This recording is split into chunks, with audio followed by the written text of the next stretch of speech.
Okay, I'm back with another life and suffering of Sir Brante. So yesterday, we stepped, well, we're on the path of priesthood, okay, and we did became, okay, and it turns out that we kind of like Patriarch Junior's Diamond. I think it's better if we load in first, okay? I think it's better if we load in first. That we even like Patriarch Junior's Diamond is not doesn't it's not sure how to argue for the new faith, and we like somehow managed to like influence them a bit. So we're kind of like well versed in theology, okay, and then when we became a priest, okay, the Inquisitor came and find us, okay, and as an Inquisitor, well, we are supposed to pair with John, where John like kind of scouted us to become an Inquisitor and bring us back to Enzot. Basically, we're doing like the spy network, but instead of spy network, well, the Inquisitor is more or less like a spy network because but secret police, it's not secret police, they work out in the open. Gestapo? Because like they don't work in the shadow. Well, how to put this? The Inquisitor, well, basically everybody knows them. Just that they're supposed to have eyes and ears everywhere. Wait, what's wrong here? Huh? This is something why I don't like it. I didn't do anything and it still doesn't load. Okay. Okay, I've read this yesterday. So me and John are basically like me, with me and Sophia. So what I'm planning is, like, I want to go for this Cassius Overthrown and Torch of the New Faith. This is just a bit too much if you ask me. Where New Zealand zealots exact vigilante justice against the enemies of their doctrine. I kind of got a feeling that my Lydia is gonna be, the mother is gonna be affected by this. So let's see how well it goes. Shadow of the Will. No, I will not. Like, I'm hoping that he faces it.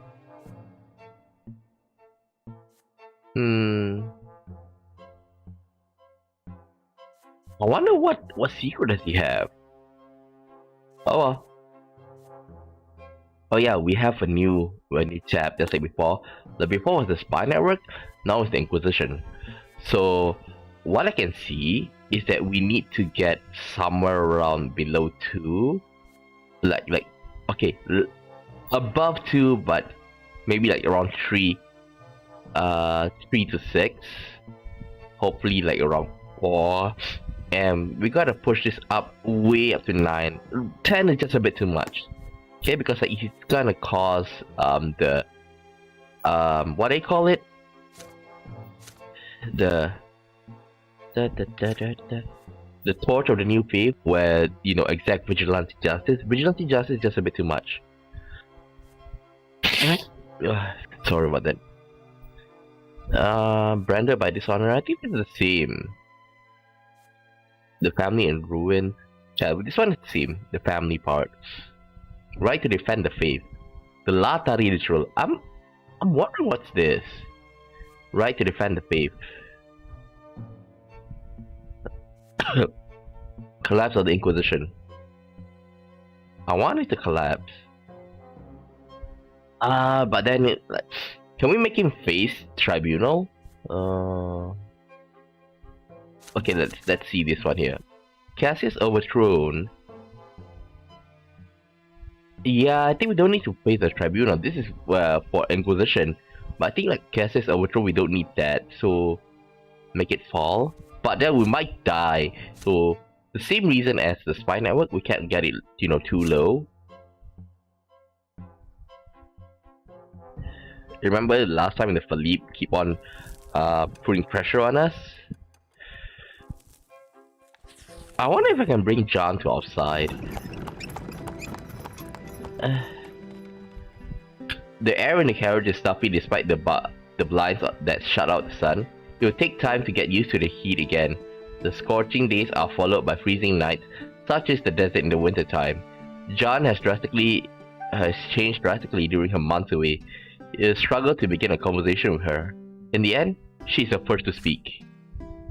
It's time I told you about our mission in Anazot, Brother Tsukamu. Then why has the Inquisition decided to assign it to 2 recent seminary graduates?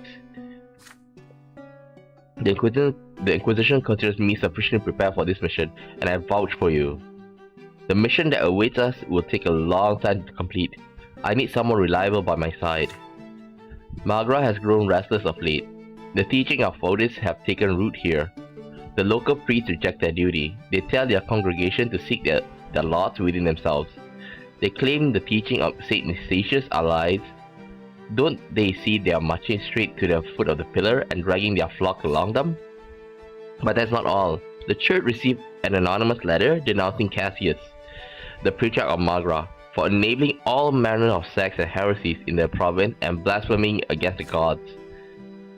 This report must be investigated, and should we find proof of his guilt, we have to remove Cassius from his post and defrock him. Needless to say, this will not be easy. Right now, the Magran Inquisition is weak, respected neither by the nobles nor the clergy.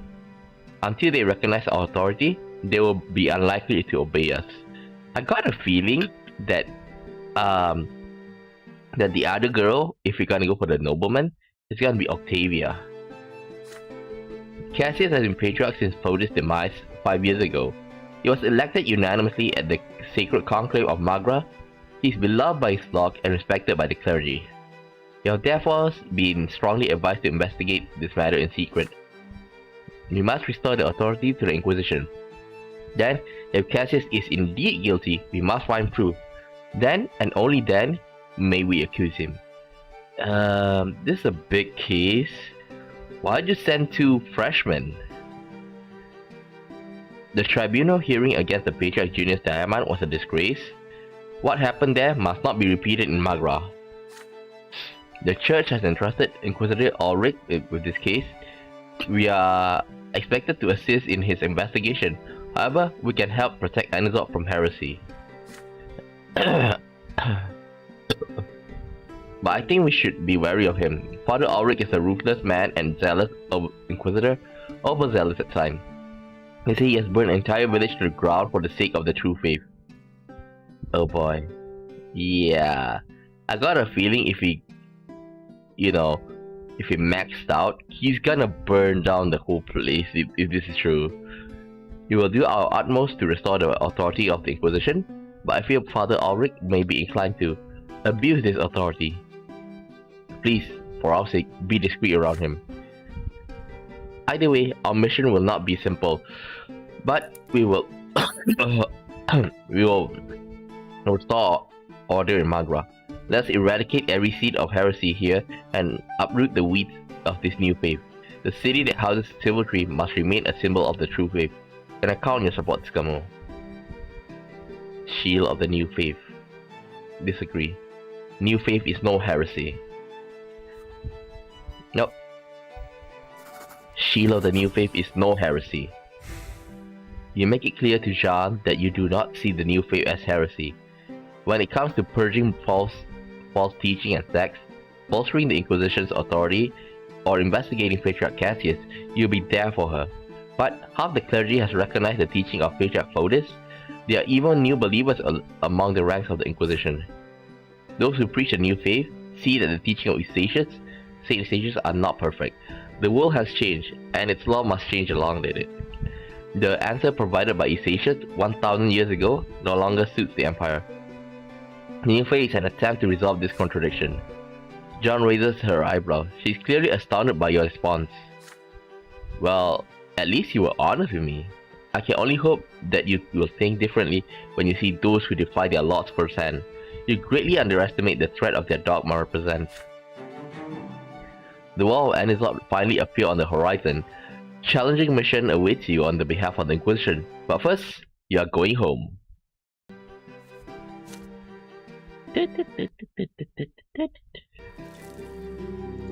You started your work as the Inquisitor of Magra.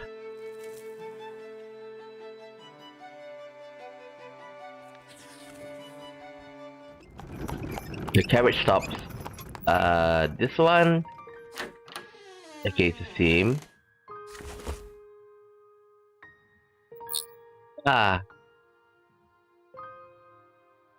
Well, this sucks. But he's still the same lost look in his eye. Oh my god. Home just hasn't been the same without you. And look, you're wearing a cassock, a true priest. I'll never be one, unfortunately. I didn't get into the seminary. He stands at the ground guiltily. You show him the prayer book you bought for him at the Great Temple of the Twins back in the capital. May the light of the faith shine in your eyes forever, brother. Nathan clutches at the little prayer book and nods with gratitude. Mother walks out of the sitting room. Nathan runs to her, and she leans on his arm as he leads her to you. Mother's back is bent. She has grown pale, and a thin web of wrinkles covers her face. She can barely stand unassisted. These are the troubling telltale signs of the illness your brother and sister mentioned in their letters from home. Slowly, she embraces you. You press your face into her shoulder, breathing in the nearly forgotten, dearly beloved smell. Mother holds your shoulders and studies you for a long time. You've been away so long, my son, but it was all for a good reason. I'm so very proud that you chose to follow the priestly lot. Never in my wildest dreams did I think my own son would bring the twins' teaching to the world and save other men's souls. I think I held you in these arms not so long ago. Mother's arms are thinner now. They feel nearly weightless. Does she have to be like this? Girl walks up to you next. She is dressed in men's clothing, including colored. Okay, this one's the same. Well, hello there, my brother the priest. Can't say I expected that. You'll be the one watching over our souls now, I suppose. You offer a composed response. You'll always be ready to help Gloria if she finds herself in need of spiritual guidance, but you're not just a priest, you're also her brother. Gloria breaks into an involuntary smile. She finally lets her feelings show and embraces you. This one's the same. Greetings, brother. It's a shame you returned with a castle rather than a sword, but at least you weren't left a commoner like our youngest brother. You may not have earned a noble lot, but your cause is important to the Empire. The Brante family welcomes you. When I sent you to the capital, I didn't expect you to return like this, but you have chosen your own path. I'm saddened that you won't follow in my footsteps, but such is the will of the twin. I accept your decision. With a bit of hesitation, father comes closer and pats you on the back. Well, time for dinner.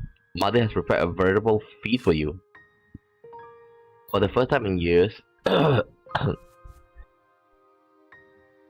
Okay, I don't need to chat with Nathan because Nathan's already maxed out. Gloria. Steven.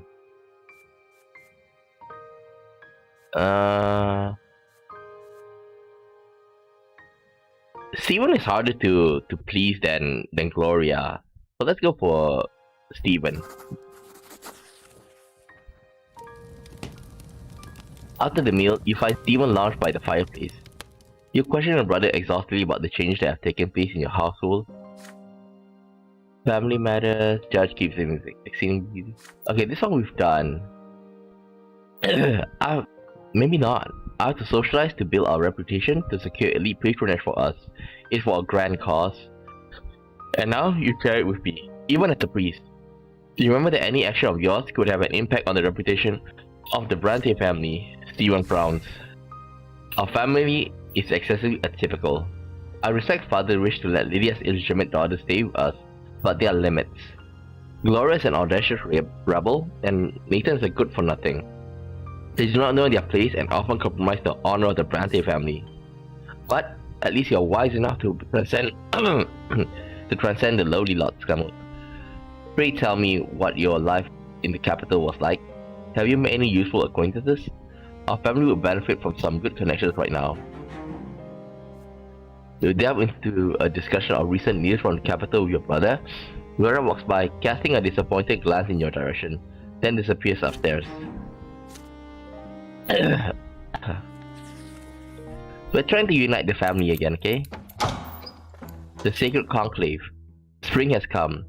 The nightly chill of the desert loses its bite. The daily heat dissipates in gentle rains. At the local Inquisition ward, you are greeted by dust, dirt, and silence. The building is completely abandoned. It takes both of you several weeks just to make it presentable again. Father Ulrich is yet to arrive. You and Jan have kept your arrival a secret, but you cannot wait any longer.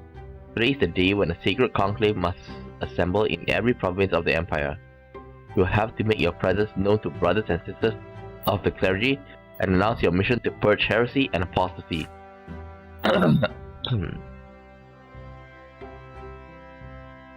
During the sacred conclave, each province elects a patriarch to represent the faith for the next 8 years.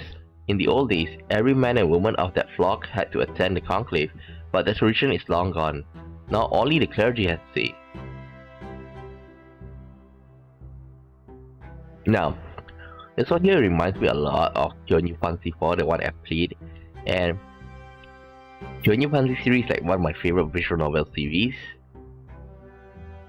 and it's quite nice seeing how it's not like a conclave. Well, maybe it is, because like at first, how they elect the new, I won't say patriarch, but the new father of the church, it's like only the clergymen are supposed to vote on it, while the rest they're not allowed to have a say. But it's fun to see how Astor became, the father of the church. Oh well, Conclave Day is a sacred day indeed. On this day, the twins themselves descend and reside within the temples of the Empire. Ooh. They bear witness to the chosen patriarchs of each province, the holiest among equals, the man who will speak to the gods themselves on behalf of their flock. Cassius assumed the patriarch after the tragic death of Patriarch Fotis has not been presented to the twins yet. Nevertheless, there is no doubt Cassius will be elected by the clergy of Magra once again. The conclave is held at the temple by the Silver Tree. The last time you went there, you were just a little boy. You were struck by the tree even then, but now your gaze is you gaze at it as though it were an old friend. An Inquisitor, you no longer need to touch the tree to feel the life beating within it. The square by the Silver Tree is rarely crowded, but today it is packed. All three lords are represented here in ample numbers. The noble repose in soft chairs in the shade of tents. The clergy file into the temple one by one. The common folk swarm the square, pushing and shoving for a better view. You hear cries of joy, a hum of approval, and applause. The common people do indeed favor Cassius. You and John have to push through the crowd to reach the temple doors.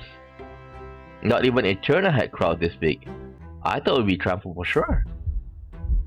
Before entering the temple, you place your hand on the trunk of the tree. It is remarkably warm. At least one thing is still the same. There are over 100 people in the temple.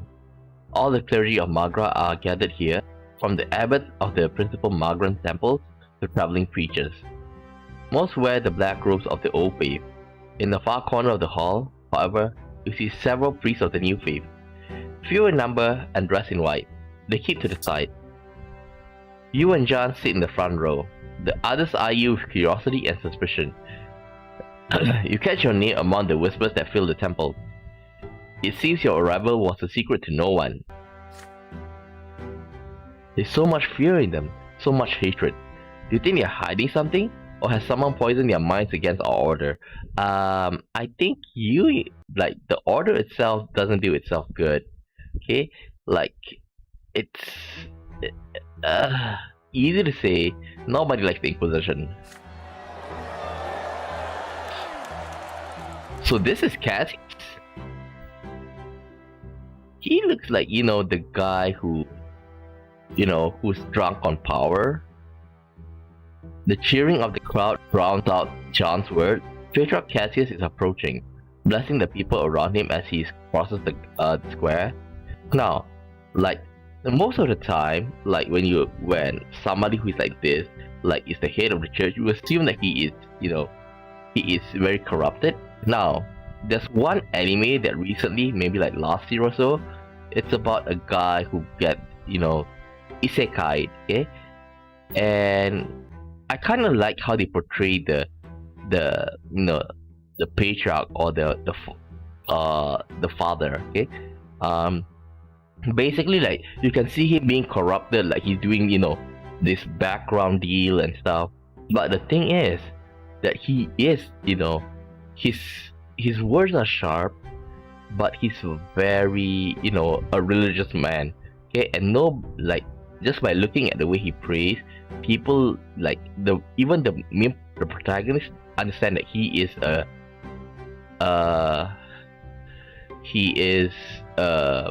very, devout and has not lost his way. Just that the way he presents himself. That anime is, like, if I'm not wrong, it started off with the main character being born as a child and was raised by three undead, a skeleton, a zombie, and a ghost. And I gotta say, the anime started strong, but then the anime basically like fall into the isekai trope. Like I can't bring myself to like love it, because like even though it starts great and I really love it, by episode 4, 5, 6, I kind of like the expectation waned down as it's a normal isekai, because like the MC is so powerful. The patriarch enters the temple. The doors are locked behind him. The clamor grows quiet. Cassius has a pleasant look about him. A sturdy middle-aged man, he greets people with a soft, peaceful smile. Those gathered at the temple rise from the pews to greet the patriarch. The priests in white cassocks are the last to rise. One of them, a priest of considerable age, catches your attention. You are struck by his clean-shaven face and uncanny sharp look in his eye. The trim of his cassock is embroidered with gold, and his hands rest upon a long staff to help him stand. That is Father Leonard. He's been the abbot of this temple for over 20 years. I remember him as a wise and kindly man, but my sorrow for him knows no measure now. Fody's teaching have clouded his mind. The patriarch greets the audience with a dignified bow, and everyone takes a seat. Cassius slowly ascends the stairs to the altar of the twins and kneels before their images. The words of his prayer echo throughout the temple.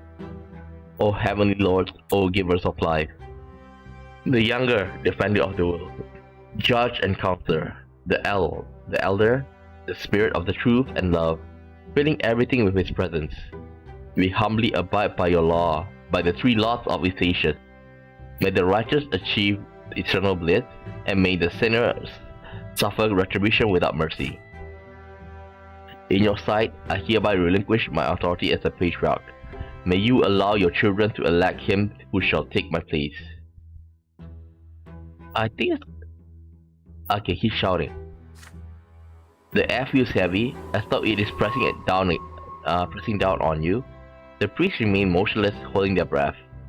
An incredible, all-consuming silence falls upon the room. In the silence, you hear the faint patter of their footsteps across the temple. The moment slowly passes. The illusion fades. The air becomes light again. A staff taps against the tiles. The leader of the new faith approaches Cassius. We have seen their sign. The twins are with us now. I, Father Leonard, abbot of the temple by the silver tree, declare the sacred conclave open. Father Cassius, would you please join the rest? With a smile, Cassius does so. And so, the Conclave of Magra must elect a patriarch to speak to the twins on behalf of our faith for the next 8 years to come. Speak the names of those who are worthy. Several dozen voices answer his call, all at once. Cassius! Cassius! Father Cassius. No other candidate is mentioned. Father Leonard rubs the bridge of his nose before he continues. So, you have spoken the name of Father Cassius, I hear none other. Then let us begin the ceremony.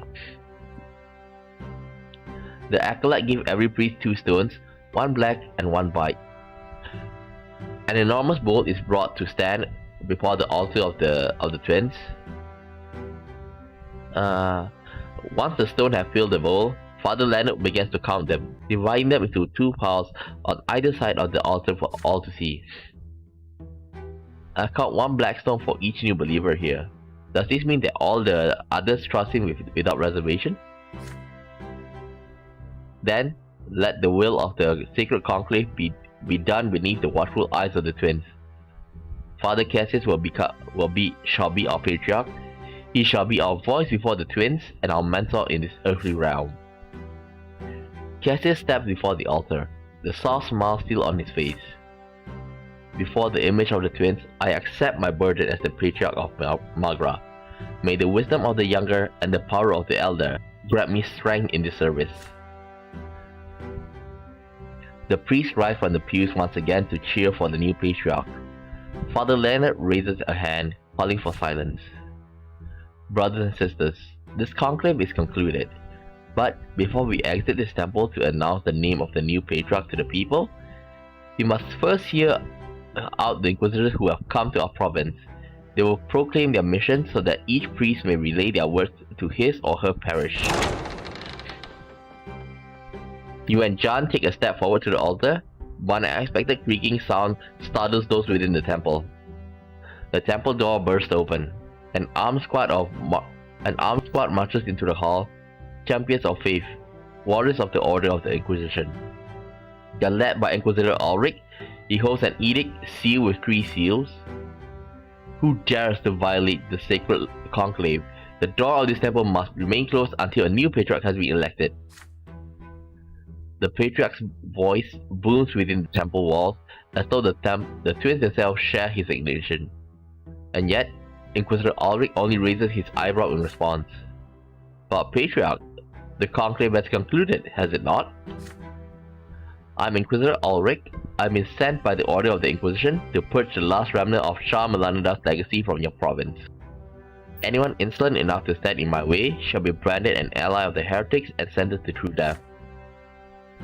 You exchange a quick glance with John. Purging the dark legacy of Shah Melanada's from the province may be a trumped-up excuse, but it grants the Inquisitor incredible authority. Here in Magra, it's all too easy to tie anything and anyone to the rebellious Duke.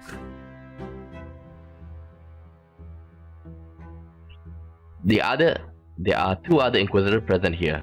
I want their voices to be heard, not just by the members of the conclave, but by the common people as well.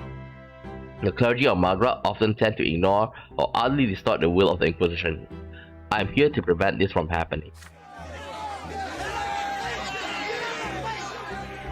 His words are met with indignant cries, but Father Ulrich remains still. His piercing gaze transfixes Cassius, waiting for an answer. The patriarch is perplexed at first, but he slowly begins to regain his composure as he recognizes the support he enjoys on the part of the clergy. You have no right to bring strife to this house of the twins.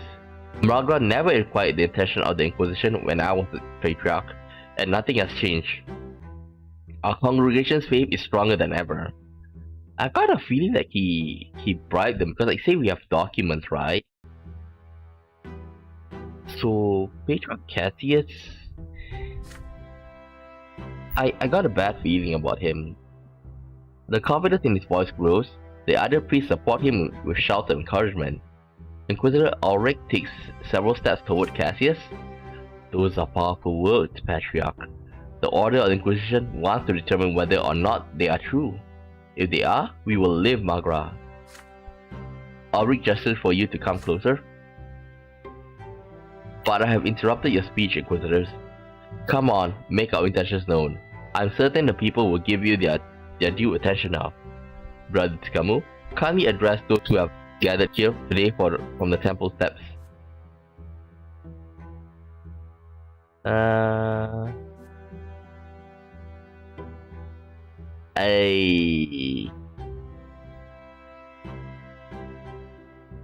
Ooh, we have fatherland on our side?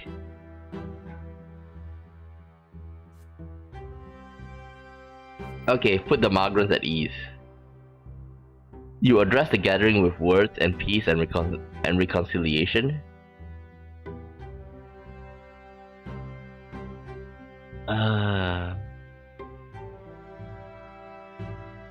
Problem with John. Oh, wait, let's check.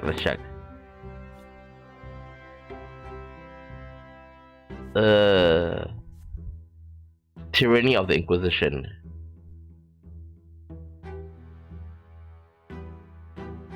I think we should go accuse the Malgrim because I want to be, I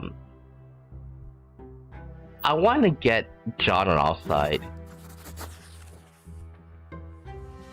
You stand on the steps of the temple. The crowd watches your face, distraught. The clergy stare at your back, wary and alert. It is as though the entire city has gathered to hear you speak. You proclaim that the Inquisition has come to Magra because this province is a boundless field in need of weeding. You are here to weed out all the heresies and sects, all apostates, mages and witches. Those who seek faith is weak, should expect no worse mercy from you. You will uproot their false doctrines and burn their sinful bodies at the stake. You hear a murmur among the crowd. You expect to hear the name of the new patriarch, not a furious tirade. Patriarch Cassius steps out from behind you. He raises his arm to the sky to quell the growing discontent. My friends, this Inquisitor is young and zealous. His words may be harsh, but his intentions are laudable and virtuous. The Order wishes to weed out heresy, such is their calling, but we all know that we are free of sin. There are neither witches nor apostates among us. And now, good Inquisitors, excuse me while I announce the conclusion of the conclave to my flock. Wait, I just remember, Alice, the girl that we saved in chapter 3, it was said by John that she's in Anazot. So will we meet her? You breathe a sigh of relief only when you return to the Inquisition ward. Both John and Ulrich are clearly pleased with your speech. I was told to act as your mentor. The first thing I will tell you is this: always remain as resolute and steadfast as you were today. We are servants of the twins. We are their shield, their sword and punishment. Remember this and cast away all fear and indecision. Inquisitor Brante, you reminded the sinners of Malgrad that retribution is inevitable. Every man and woman in this province should know that the Inquisition will pursue all heresy relentlessly. There is no punishment we cannot employ to crush the apostates. You two will handle the affairs of the Order while I investigate the Patriarch's schemes. Dismiss. Can I bring her to the new faith? But she is wavering though.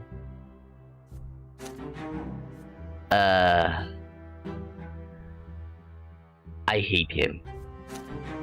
Well, he's more or less the Philippe of this place. The clergy re-elected Cassius as the Patriarch of Magra.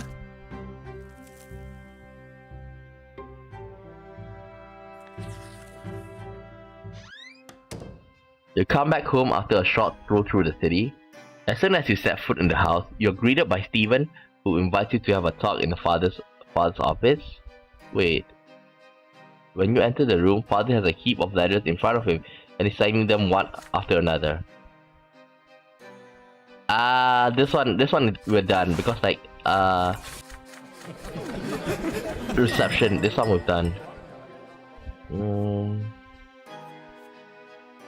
Share the news from the capital. This is the best way, if you ask me. Since last time we have a print shop, we can gain money. I doubt that we can be rich this time. Influential. Masterful diplomat. I wonder if we can, we can have something good, like maxed out masterful diplomat, used somewhere in this for the clergy line. Well, master manipulator last time was used for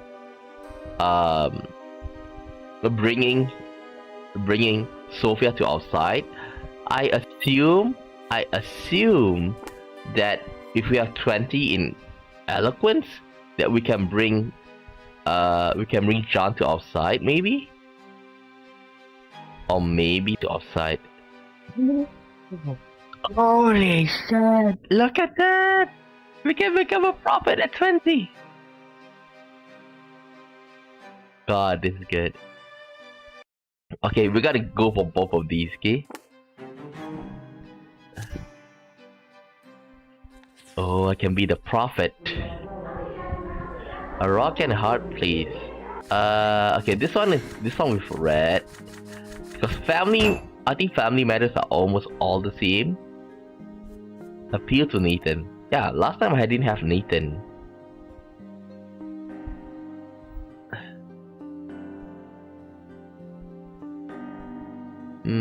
Like we do need theology.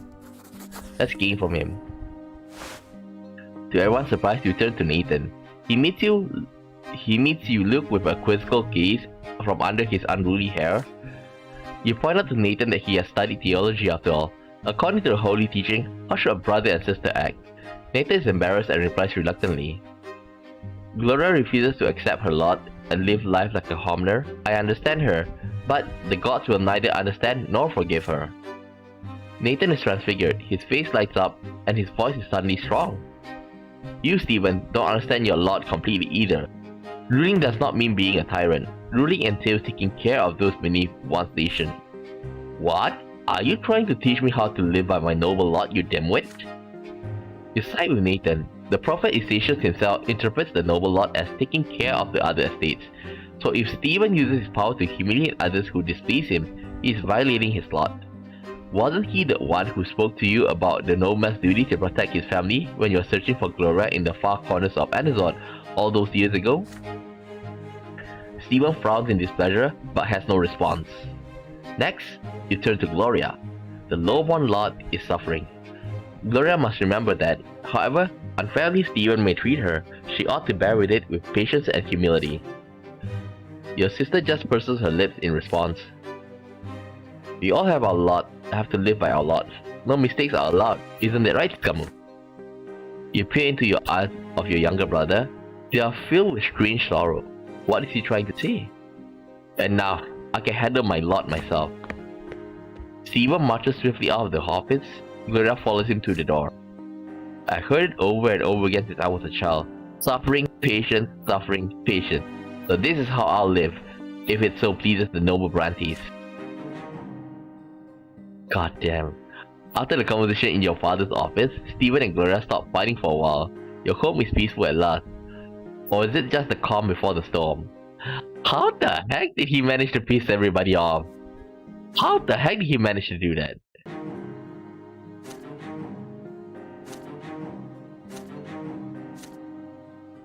The prophet! I can be the prophet!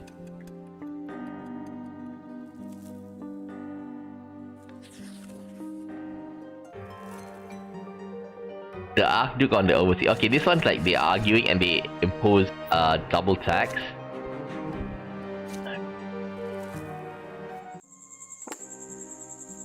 Oh man,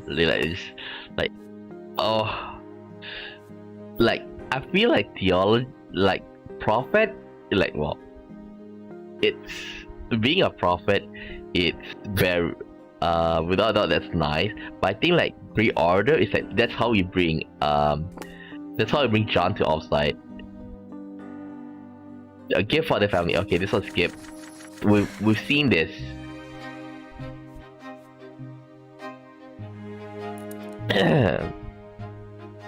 Arctic Melanadas. Give the jewels to the prominent nobles as gifts. Yeah, this is what we should do. Modest position. Receive in elite circles. Conspirator.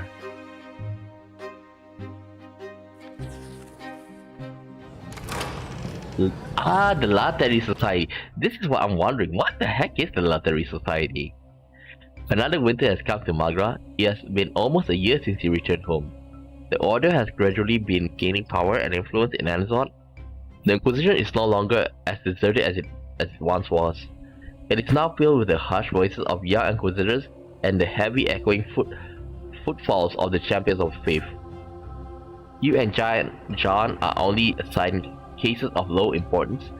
Inquisitor Ulrich has taken it upon himself to investigate all cases related to Patriarch Cassius personally. Rarely, if ever, does Ulrich ask the two of you for assistance, but today of all days, unexpectedly, he has requested a word with you. For the first time ever, you visit his cell, a spacious yet aesthetically furnished room.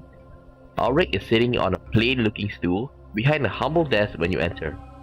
The lash hangs on the wall across you. There is a disturbing air about it.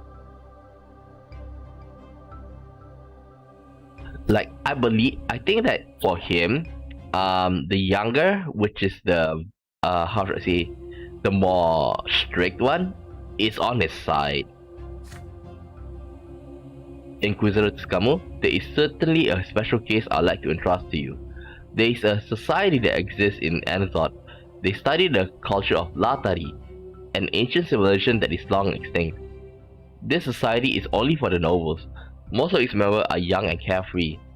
You come from a noble family, you know their manners and their etiquette, which is why you will be going there. By the will of the twins, the parents of one of such carefree young noblemen have found a book in his possession, an odd book indeed, and they brought it here. He points at a book lying on the desk in front of him. The front of the metal-bound tome bears an engraving, Vedas of the Latari people, a translation of Master Newman, professor of the Imperial College. Newman? Upon his family insistence, this noble, a young man by the name of Arnold L. Rancourt, paid us a visit. He claimed he had done nothing wrong and insisted that the society's meetings are just like any other noble party. The only unusual thing about them is their theme. They read the poetry of an extinct civilization, they wear peculiar clothing, they hide their faces behind masks of gold, the same color as the skin of Latari. Well, we have Agnian, which is blue skin, so it's not that hard to imagine a gold skin one. But he let it slip that a certain mystery is about to take place at their next gathering. His explanation was incomprehensible, but the young L. Rancourt was very excited indeed. I convinced him to donate his invitation and a mask to us. His code name is IL. The society has not gained much popularity just yet, but they must have patrons of considerable influence. What if Patriarch Cassius is the one behind it? And this society is what we have been warned about. One way or another, we must arrest the heretics and make Cassius pay for allowing such a sect to exist. Oh, so this is okay. Where is it? Where is it? Evidence against Cassius. So maybe this is his secret. Your mission is to find out what they are up to. You must act quickly before they learn that we have L. Rancourt. My squad of champions of faith will follow you. They will assist you in rounding up the apostates. You nod. At last, you finally have an important case to investigate. You recall the history books you read and studied long ago. The Latari were an old civilization, an ancient race of magic wielders who worshipped the false gods and even enjoyed a brief alliance with the Empire. Oh, so the Lata, the mages? Okay, now it makes some sense. Like, when Sophia uses magic, there'll be gold or yellow flickers from her. So maybe the mages and the witches, they are descendants of the Latari. After 200 years ago, the Latari disappeared from the face of the world, just like all the other lesser civilizations. Father Auric presents you with a gilded mask. The society's meeting place is a noble mansion on the outskirts of Anazot. As you ride a carriage to the Latari society, you lean back on the cushions and close your eyes. What do you know of this dead civilization? The most important thing you can remember is that the Latari believed that true existence was a product of their own will. They thought the world around them was an illusion, a dream of their own making. You cannot help but wince at the thought. The world was created by the will of the twins, not the will of mortal creatures. No wonder they rid the world of the Latari. The carriage stopped. You meet with a small squad of champions of faith in an alley near the mansion. The squad is led by the one Captain David Agronym, a grizzled muscled swordsman from Archmia. His naturally grim face is made even more hideous by a number of battle scars.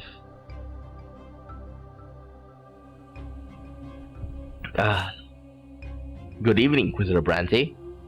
We'll be right nearby. Give us a sign and we'll come to your aid. The mansion is large but inconspicuous. You see noble carriages in the courtyard, many more than you had expected. The gatekeepers bow and open the gate as soon as they see you.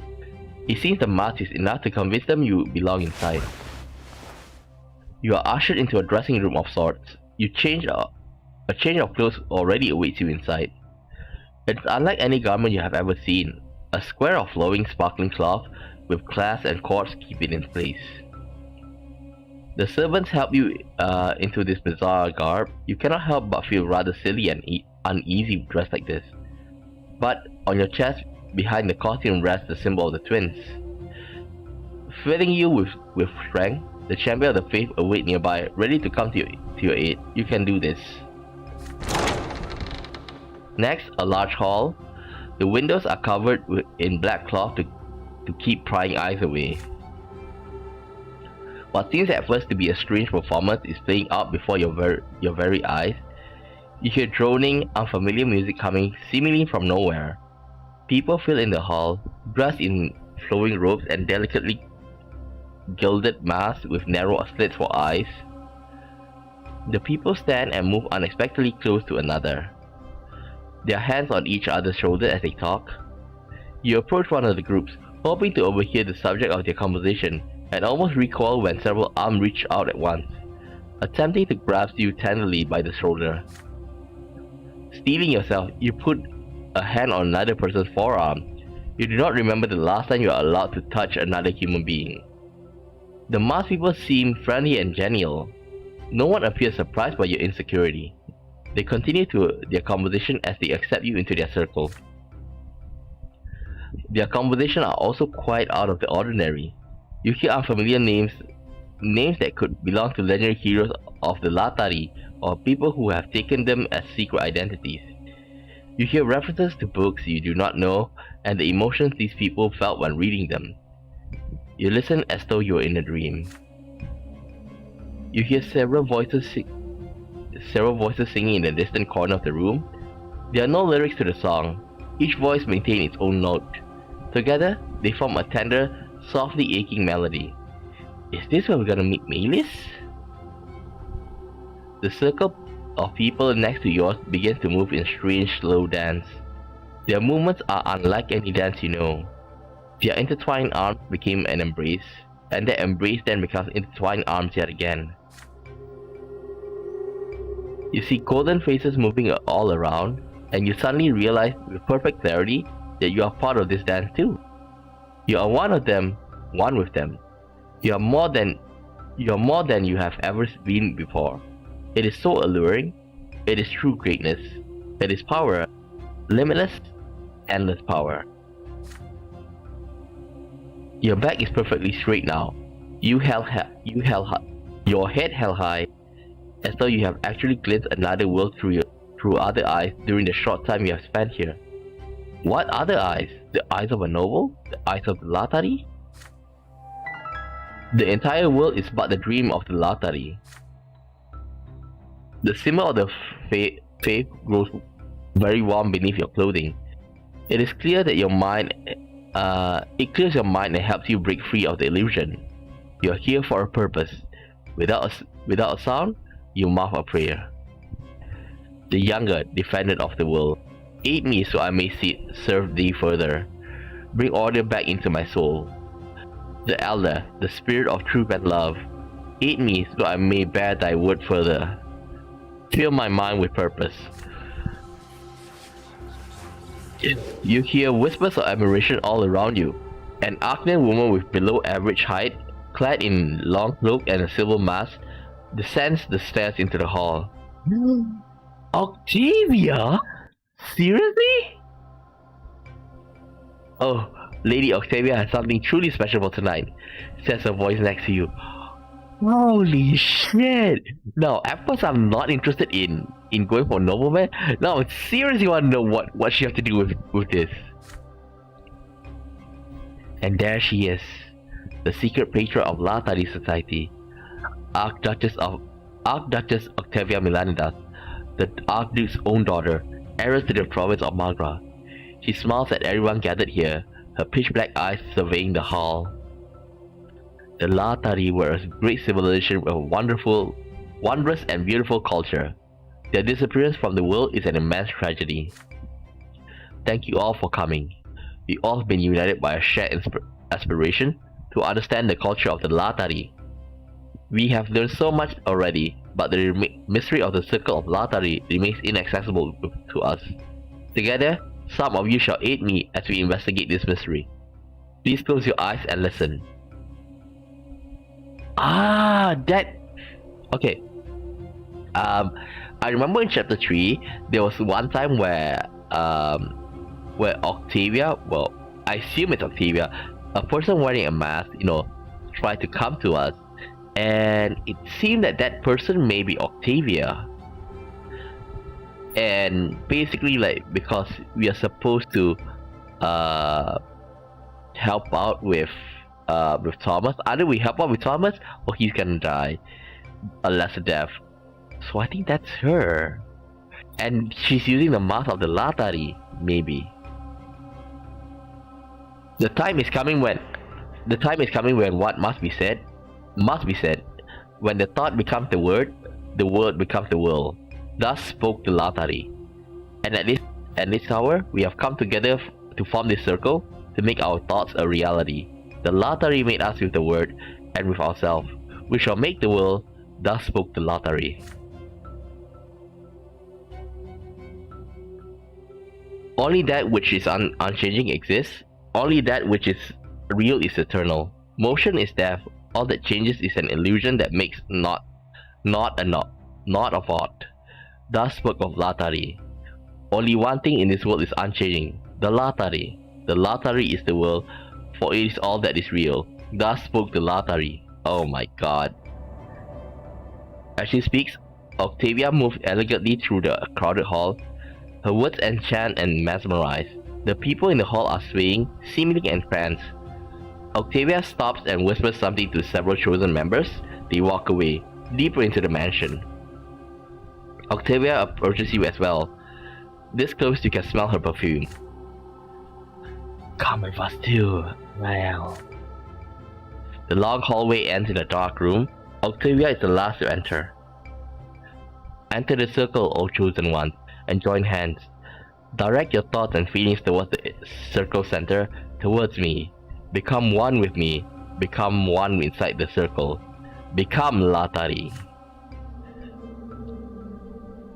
One of the people in the circle begins droning a melody. Others join in the song. Candles burn. There are strange ritualistic symbols inscribed on the floor. You look at them closer. They depict colorful intertwined dragons. A long, thin knife appears in Octavia's hands. The gods are merciful to us, the Latari, their chosen kin. They granted us the sacred laws. The one true faith resides therein.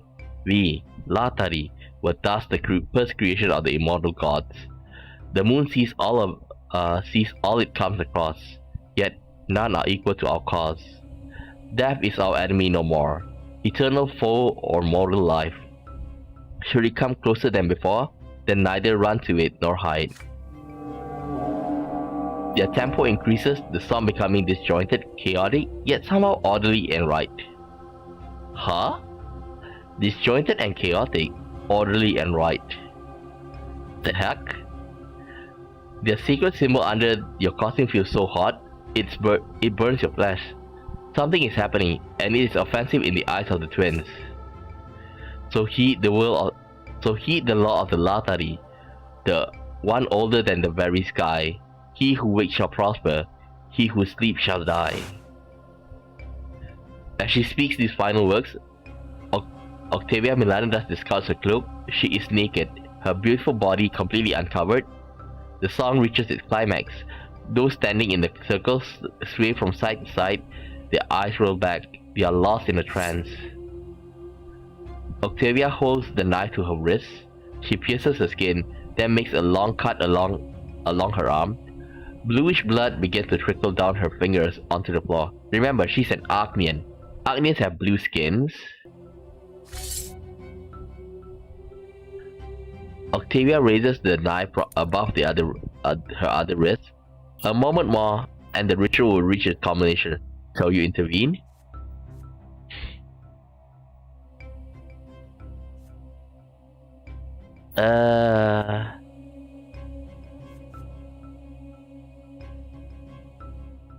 Okay, become part of the circle.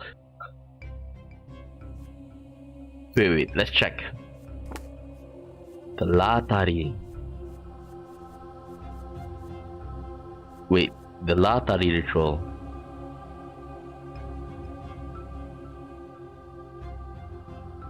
Huh? Huh? What?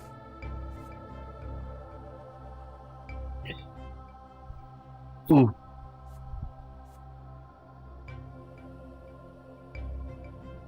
Oh.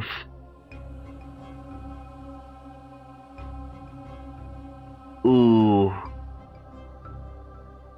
The leader of the circle, Octavia Milan, must be guided back to her lot. You will help her return to the true faith along with her followers. I think we need to push our eloquence up, so we preach to them, okay? Because like these two stats are very important. Get theology and eloquence. Like these two, if you got 20, I think you will unlock special choices for the priest. So preach to them. We're gonna get wait. Inquisitor power, tolerance of faith. Oh, it's not gonna increase.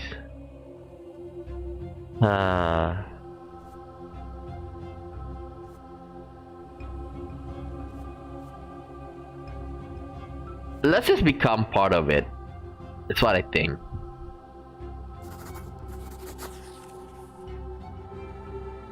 You are part of the circle. You are the circle. You are Latari. Thou art Latari. The chain that has been broken is mended at last. You are now part of the circle, and the circle is now you. Octavia Milandas cuts a deep gash in her right arm.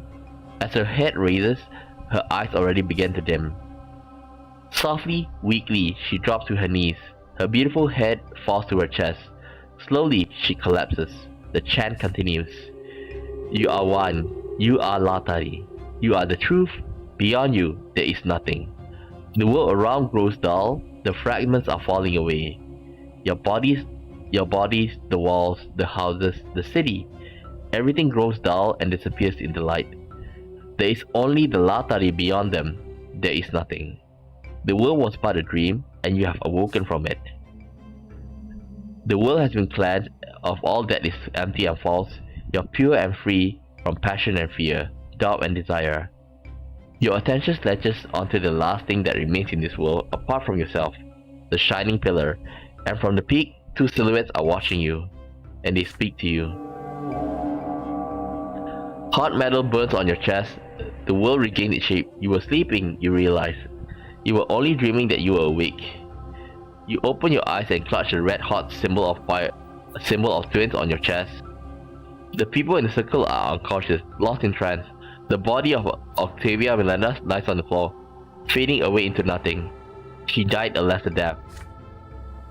You begin to feel sick. Your head is spinning. Your legs feel numb as you stumble out of the room. Soon, you collapse on the floor, unable to walk any further. It is hard to breathe. And then, darkness. You open your eyes and realize that you are still very weak. You find yourself in a comfortable bed undressed. The thick curtains are shut tight. You have no idea it is day or night. Beside you, your bed is a familiar silhouette shrouded in long cloak. I know who you are, Inquisitor Scammel. You were one of us tonight. It will not happen again. I'm leaving Anazot. I will you not to search for me. Dang. Moreover, I insist that you never spoke of what happened last night. If you do, your order will learn of everything you did. How you stood in a circle with the heretics, how you shunned the twins, and if that happens, your pyre will burn much sooner than mine, and my family will do everything in our power to make sure the Brante bloodline is never ennobled by the sword. I hope I have made myself clear. Farewell, Inquisitor. We will not meet again. The woman heads for the door. A narrow ray of light cuts between the curtains to illuminate her face. You see protruding cheekbones, abyssal almond-shaped eyes, and skin that glints like gold. Was it a trick of the light or a mask? No Arcanian can have such a golden skin. Octavia Melendez leaves you and you fall into oblivion once again. You saw the twins and they saw you. They see you always. From now on, you know that everything in this world is thus. Everything is by their will, their love, and their law. The encircled cross has seared its mark onto your chest. In your delirium, you see yourself standing before an enormous sword. Thousands of golden faces, all looking at you. You have to tell the twins the truth. You grasp for the right words, searching for any prayer at all. But only unfamiliar and entrancing words escape your lips. They have no meaning, they have no end. And the golden faces repeat after you. Okay, now I'm curious about Octavia.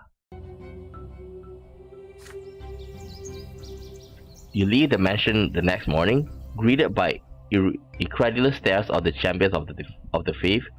Back at the Inquisition ward, you face Father Ulrich. There is no need to waste our time on those nobles, you assure him. Their rituals and mysteries are mere attempts to introduce a measure of variety into their world-weary lives. Nothing but drunken revelry and debauchery, and the members of the societies are no guiltier to this than any other nobles. You never mention Lady Melendez or anything else that took place within the circle of Latari. What an unproductive way to end the year. I was sure the Latari society would give orders some influence against the local nobles, but now we have to find another way to get to the Patriarch. Are you sure you have nothing else to tell me? You shake your head vigorously. The Inquisitor studies you intently as you try your best to remain calm and composed. Very well. Dismiss.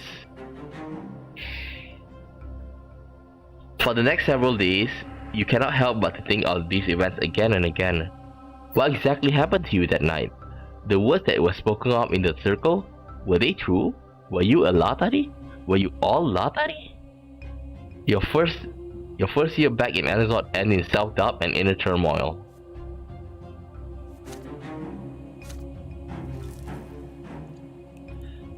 Latari.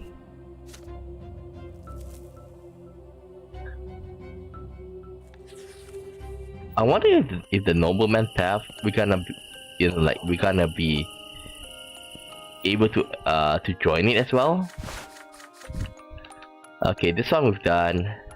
Have dinner with Thomas.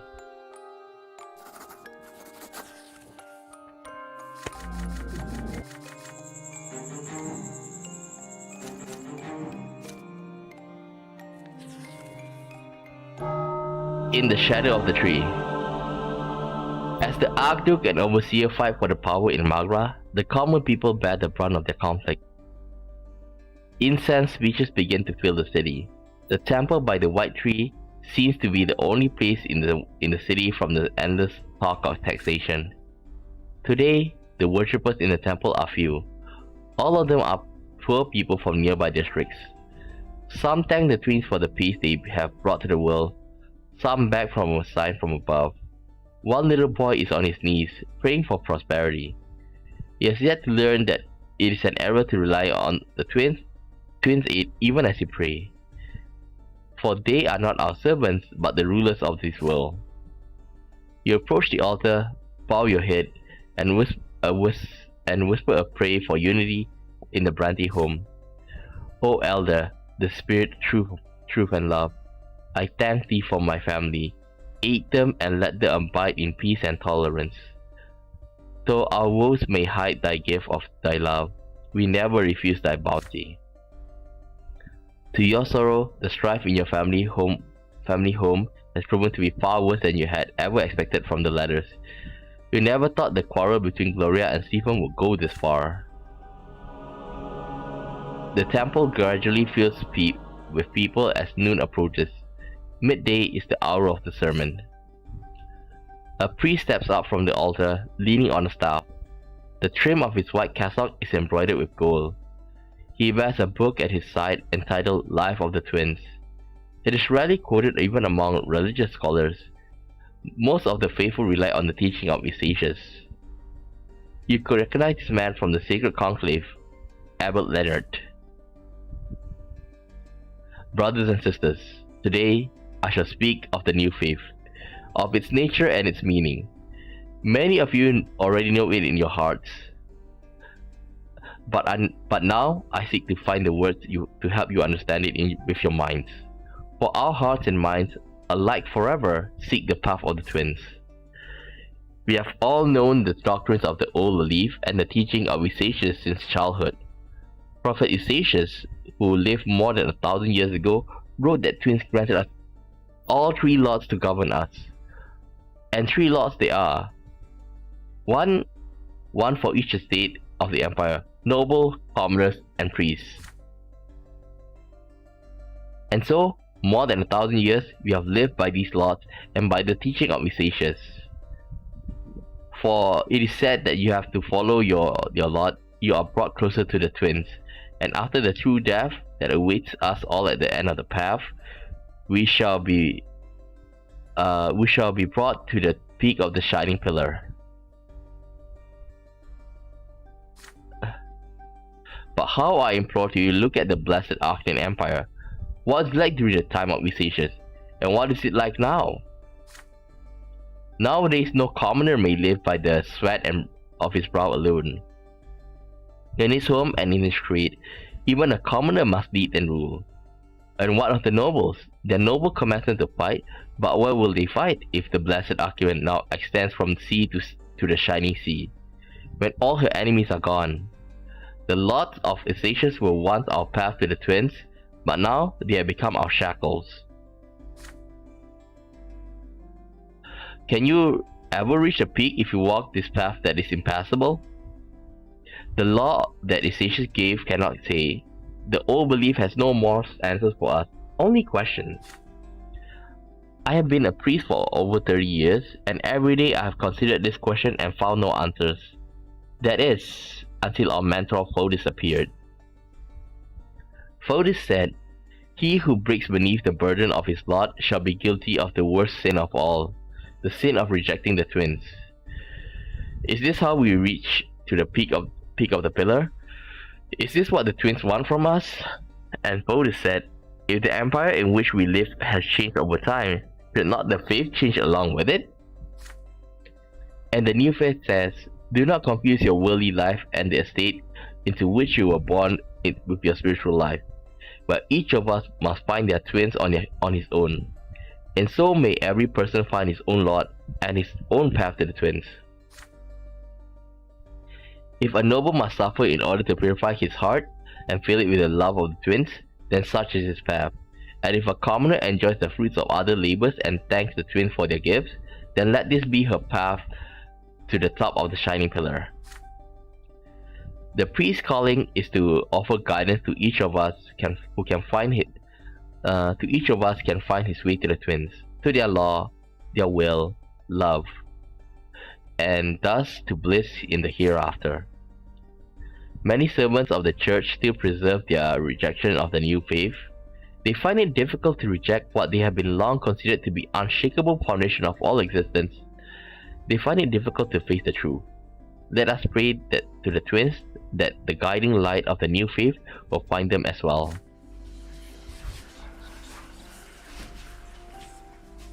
Most of the people in the temple kneel and bend their heads in silent prayer. The abbot prays along with them. Some, however, remain on their feet. These people shake their heads in an expression of distrust and disapproval. The sermon ends. You feel it is time for you to leave, but then notice the abbot motioning you for you to stay. He walks up to you with a smile, as if seeing an old friend. He gestures for you to sit on a pew. Inquisitor Tsukamu, we have not been introduced yet. I am Father Leonard, but you probably know that by now. How do I know you? Well, it's no miracle. A good friend of mine, Augustine Alborn, told me about you. He's a friend of your family. Sir Alborn is a long-standing follower of the new faith, and I have taken it upon myself to act as his counselor in matters of faith. That is certainly good to know, but what does Abbot Leonard want from you? I'm aware the Inquisition has come to Magra to investigate a report against Patriarch Cassius. I'm aware of this because I'm the one who wrote the report. You stare at the abbot in surprise. What could possibly have motivated him to do this? You see, the Patriarch and I have known each other for many years. We used to engage in debates quite often, on the nature of the twins, on the teaching of Eustachius and Fotis, on the path that served to guide people to the peak. For all those years, matters such as these were the great concern to Cassius. He used to remember the purpose of his service at all times. He used to truly care for the people. But now, something has changed him. What is that? And he is now all Cassius desires is power. His sermons are filled with lies and pretense. He has gained the support of the old believers, and now he accuses us of apostasy and heresy against the twins. But in truth, he serves the twins no longer. Basically, corrupted? Our opinions often differed, but my most recent conversation with Cassius left me terrified. I expect him to accuse the new faith once again of straying from the true nature of the peak, a true path to the peak, but the Patriarch suddenly questioned the importance of guiding people to the twins at all. What? The Patriarch of Magra, of all people, told me this, Tsukamu. The man who addressed the twins in the name of the entire congregation, the man who must be the embodiment of purity and virtue of his flock. I wrote my report and sent it to the order immediately after we spoke. I'm glad to see you got here so quickly. But if you ever find proof of my words, what will you do? What awaits Magra if the sacred tribunal of the Inquisition condemns Cassius? You may have noticed the delicate situation in our province by now. Magra is the birthplace of the new faith, and many worshippers have been eager to take the teaching of Fotis to heart. And yet, the priests in Magra remain deeply bound by old tradition. Can you imagine a chasm of misunderstanding that now separates the clergy from their flock? And yet, should Patriarch Cassius be cast out of faith, the conclave will most likely elect another ardent old believer in his place. The gulf between the clergy and fold, the old faith and the present day, it will only grow deeper. In my opinion, however, there is another way out, which is why I beg of you for your aid. Tell me, if you may, what is the foundation of every faith and belief? It's not books or rituals or temples, it's people. Our church have forgotten this, but it is the people who must choose the guide they will follow to the shining pillar. I know you came to Anazot to weed out heretics and apostates, but I'm begging you, please do not judge in haste. The fear of punishment paralyzes those who are on the way to the new faith.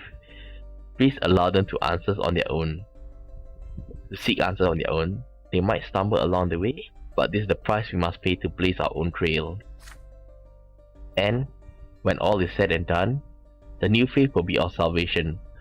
For Magra, for the Empire, for every person who lives within it.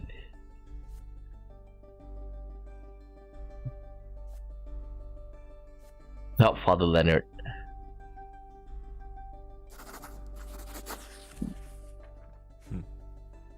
You see a kernel of truth in Father Leonard's words. If you grant people the opportunity to seek the peak of the pillar on their own, they'll be able to form a new church and find new faith in the twins. And this new faith will not be imposed upon them, but will come from their own hearts. You promise to show mercy to those who seek their own path, to the elder and younger. You promise to help the new faith grow stronger and find answers where the old faith could not. When it comes to electing a new patriarch, it must be done by the people, not the clergy, while entrenched in the antiquated, outdated tradition. Father Leonard smiles and offers you his hand. Thank you, brother. May the truth reveal itself to you. May it fill you. You look at him intently. After a pause, you tell him that the truth is to follow the path of the twins with a pure purpose and open heart. They need nothing more, and neither do you. You promise the abbot you will defend the new faith.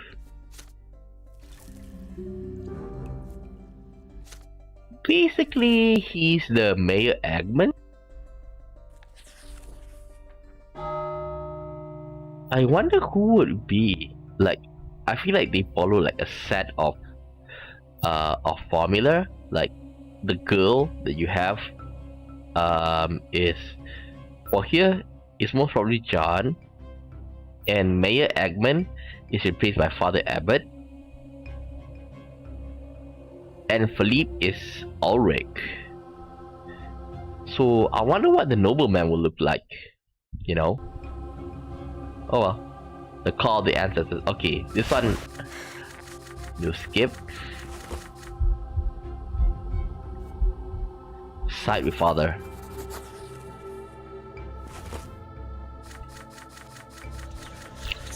Like, if I go for nobleman, of course I'm gonna be the heir.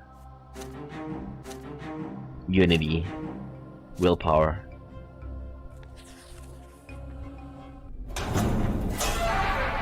The will and the law. The ward of the Margaret Inquisition has little space for dungeon in which to detain and question suspects. Just a handful of underground cells with tiny windows and heavy doors. You and John are standing in one of them, facing a man accused of heresy. 2 days of questioning and have yielded nothing. This man was distributing books containing a distorted version of the teaching of Ignatius. The teaching itself were intact, but the book also included comments that openly criticized the foundation of the old faith. To set up a clandestine print shop for such a blasphemous books, one needs powerful connection and money. This could be your chance to track down the heretical sect of considerable power. Uh-oh. It's just like, last time we are the one in charge of the print shop. But who? Sophia? The man is on a rack. Rope is wrapped tightly around his wrists, turning them into a deep shade of blue. John has treated the prisoner with patience and mercy. She has forbidden the use of torture in an effort to prove that prove to the man that his silence is pointless. You hear footsteps coming down the stairs. Inquisitor Ulrich enters the room. He has refrained from interfering with your investigation for 2 days, but it seems his patience is at an end. You and John welcome your mentor. With a curt nod, he walks past and examines the man upon the rack. Slowly, he shakes his head. I see. You are in need of my aid and guidance. Remove him from the rack and put him on a chair. You humbly do as he says, while Ulrich takes great care in selecting the proper tool for what is to come. The man is finally seated. The Inquisitor steps closer. God damn. Sharp steel flashes and the several tip of the man's pinky fails to the floor. The man lets loose a blood-curdling scream. Father Ulrich severs the finger down to the knuckle. Well, where is the print shop? The man shrieks and curses at him. Father Ulrich walks around the chair, the prisoner's eye bulged in terror. The Inquisitor removed the man's ear with a precise cut. God damn, this guy's evil. Like, I don't know which one is worse. Ulrich or Philippe? And he's the man of the cloth. Oh. The prisoner howled in pain, shivering and convulsing. Blood streams down his neck, forming a dark brown stain on his plain shirt. Jan is stone-faced as she watches it happen. Ulrich is oddly dispassionate, every bit as calm as calculating as before. This manner of corporal punishment is an everyday occurrence for him. The Inquisitor continues this torture, repeating the same question over and over again in the same tranquil voice. The prisoner will not stop convulsing, but he says nothing. Shit. I wonder what the twins will say to him, you know? Tanfinger now lies scattered around the floor of the room. Streams of blood trickle down the stone slab. Ulrich reached for the hammer. Finger bones are brittle. There is a crack, then a scream, then sobbing. The knees are next. The prisoner will not stop screaming. Between the howling and the tears, his lips are sealed at last. He begs for you to stop. He will tell you everything. The print shop is in Salmina, a small mining town in eastern Magra. The prisoner tells you exactly where it is hidden. Jan writes it down. Father Ulrich walks over to the wash basin. He pours some water on his bloodstained hands, then carefully wipes them dry. He glares at you and John. Never pity a heretic. They deserve neither compassion nor your mercy. Sister John, finish him off. A lesser death is a fitting punishment for his crime. Father Ulrich, forgive me for my impudence, but this man's fate must be determined by a tribunal. Sister, I have personally sentenced him to a lesser death for his sins. The tribunal is only a mere formality, a senseless waste of time, just like your attempt to convince him to speak. Forgive me, but I refuse. You and I belong to the same lot. You are not a noble, you cannot give me orders. You are far too ignorant for a girl barely out of seminary. Father Ulrich's voice rings like a hardened steel. John meets his gaze defiantly. The prisoner is sobbing quietly, still shackled to the chair. Support John.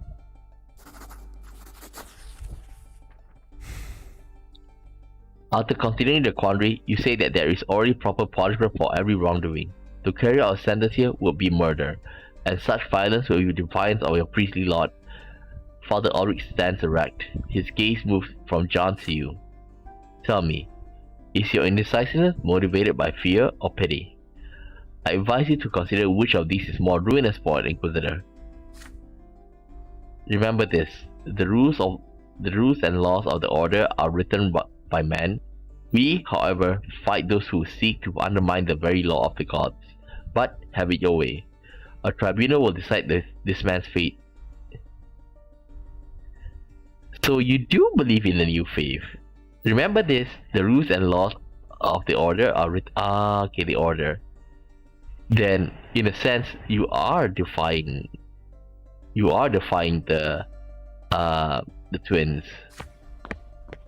With that, Ulrich turns and leaves the dungeon. You summon the acolyte to take the prisoner back to his cell. When you're done, John looks at you with resolve. The younger is the law, the order, and the form. To serve the twin is to obey and protect the law. I'm glad to see you understand that. 2 days later, the prisoner is burned at the stake. Father Ulrich insisted that a heretic be sentenced to true death. Jans attempted to appeal the sentence, but the Inquisition tribunal stood with Ulrich. You watch the execution take place in the yard of the Inquisition ward. The prisoner howling under torture seems quiet compared to his screams and agony as he is consumed by the flames. You cannot look away from his burning body. His death comes slowly. Killing him yourself 2 days ago would have been mercy.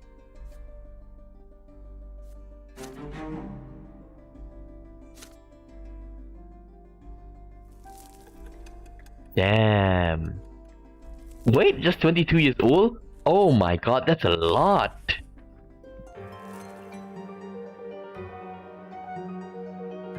Eggman's speech. Just a few days in the year, Mayor Eggman, chairman of the Lesser Quorum and the owner of several silver mines,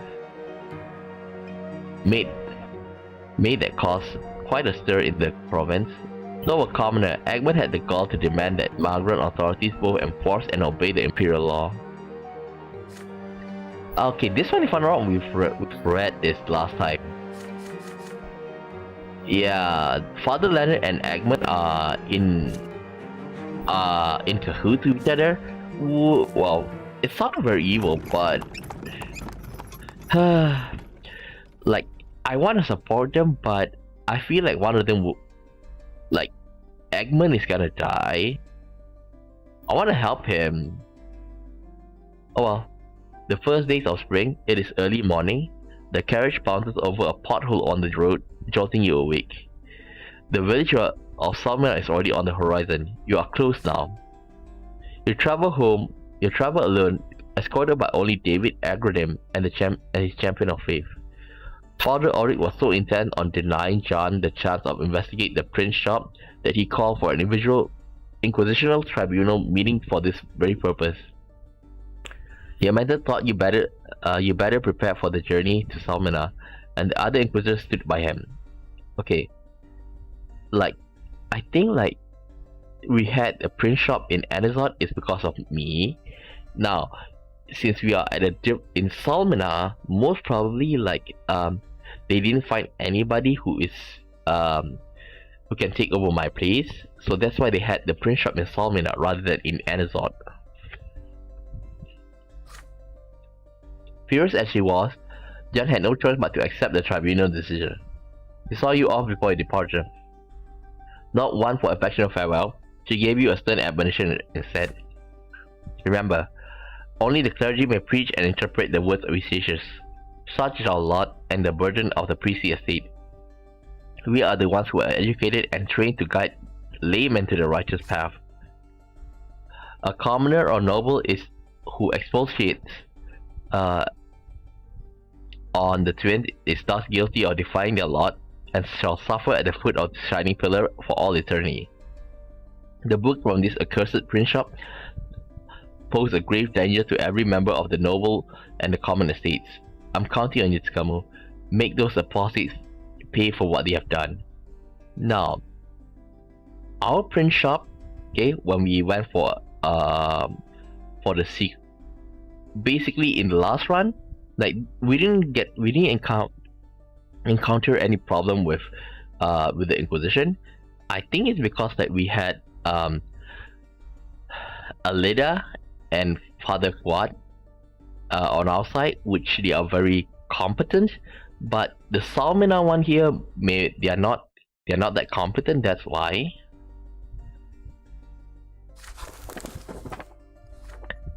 The carriage, as it rolls down the bumpy Magran road, you pass the time before your arrival by flipping through the pages of the book that started this investigation. It is a paper-bound tome and is so unusually light. You look through the familiar lines, the teaching of his sages. In this section, the prophet outlined his thoughts on the understanding of the Lord. And so the twins did descend upon the land. Clad in flesh, they walked their path among the living and brought their word. Blessed in the Arcnean race to carry their rule throughout the land, transforming the land to suit their own design, for this design was pleasing to the twins. And so the twins did anointed a bloodline of tempers to rule over the worldly kingdom. Such was their will, their love, and their law. And so the Arcanic Empire came to be, and so the law of this land became intertwined with the law of the heavens. And thus spake the elder, "He who lives a righteous life shall know eternal bliss upon the peak of the shining pillar." And thus spake the younger, "He who defies the law in life shall find eternal torment at the foot of the shining pillar." What is a righteous life? The elder would not say, "What is defying the law?" The younger would not say, "But there was no malice in this, nor there was any secret." The twins named the blessed Arcanian Empire their worldly kingdom, and thus for all eternity, the shape and form of the empire shall be pleasing to them, and the laws of the empire shall be the law as given to us by the twins. Thus do we all serve the empire, thus do we fulfill their will. The nobleman served with the sword, rules over the other estates. For such is his noble lot. The commoner labors for the good of the empire. I see. If this is like taken from the directly from if this is taken directly from the book itself, then it does make great argument for it. Your eyes shift to the notes appended to these lines. The author is unknown. Is this Gloria? Prophet Isacius, being the first disciple of the elder, addressed the twins by their side. "What is your will?" he asked. "How does one live a righteous life in keeping with your law?" He was granted a revelation and given a reply. There's no doubt that this is the truth, just as there can be no doubt in the doctrines that have guided the people of the blessed Arcanian Empire to the peak for more than 1,000 years. But this is the answer given to the prophet in a time where the world was unlike the world of the present. The Arcanian Empire was surrounded by enemies on all sides, and many lesser races and civilizations among us. Powerful sorcerers fought to resist the will of true gods, and priests of false gods were corrupting the people's souls with their profane rites. This was an age when the Arcanian Empire had no nobles of the mantle, nor nobles of the human race, nor did it have any commoners to toil the labor and be ruled over for the good of the empire. The empire has changed drastically since the time when the prophet Isacius was given this answer. The empire, its form, and its laws have changed. And so, our path of service to the empire and the twins must change as well. We must cast away old answer, we must forget Isacius and the lot.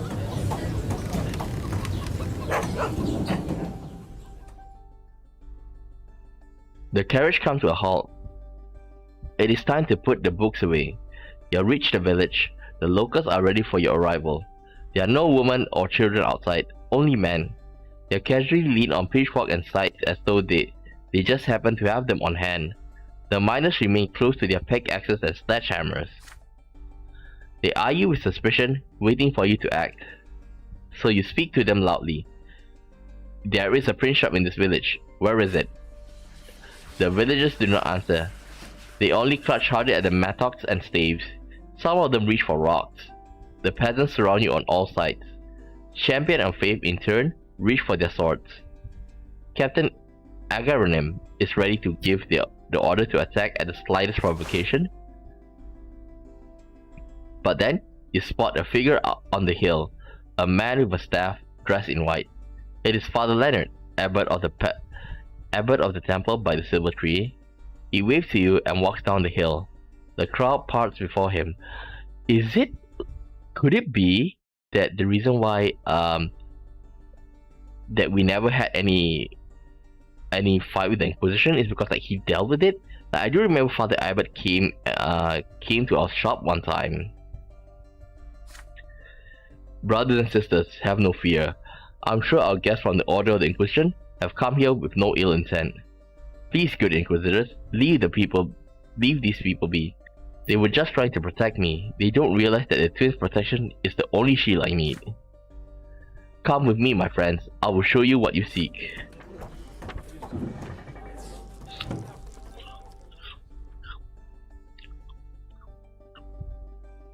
He guides you to a large house out on the hill. Inside there are several printing presses. Young people dressed in white are tending to them, printing new pages, sorting them, and binding them into books. The print shop workers froze in fear when they noticed your black cassock and the silver seal on your side. Do you see this, dear brother? These are all books that teach the new faith. There is neither heresy or apostasy.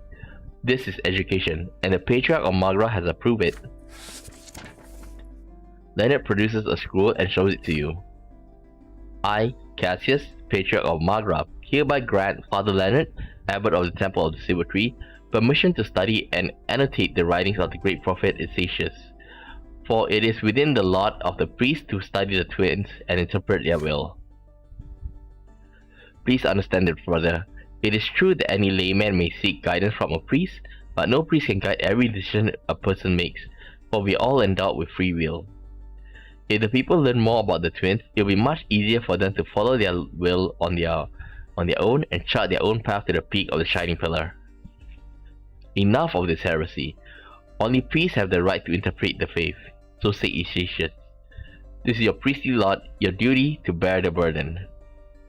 But you new believers now seek to compel laymen to shoulder this burden?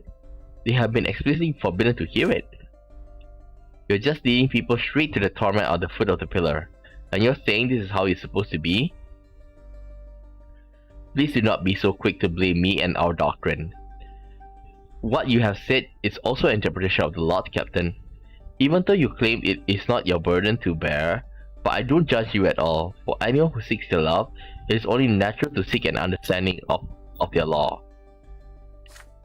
The teaching of Odys are not forbidden. The new faith is not heresy, but a path to salvation. We will continue to preach our doctrine and look for other paths to the peak that have been rejected by the old faith. It saddens me to see that our teachings are still met with such fierce resistance from the clergy. Even here in Magra, the birthplace of the new faith, even when the Patriarch of Archnia Astimia has acknowledged the truth of new faith and preached its doctrines themselves, Captain Agarim Browforus, he looks at you. It is your lot to judge. Matters of the faith. You are the one who must decide. Reject and censor them.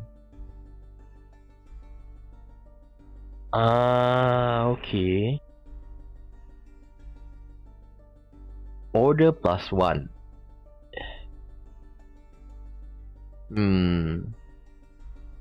Not bad.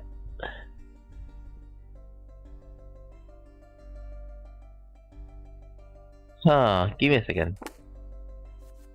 Church.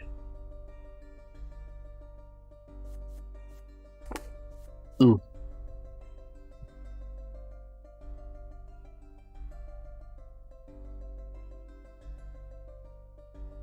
Ooh. Which one?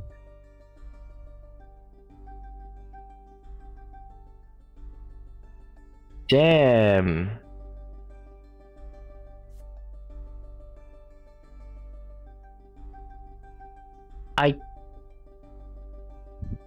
Give me a second.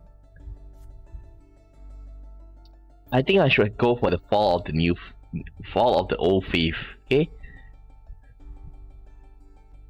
Oh, look at that. There's still quite a lot of stuff. Oh well. Leave the books alone. Like I say, I want the church to be very but then again,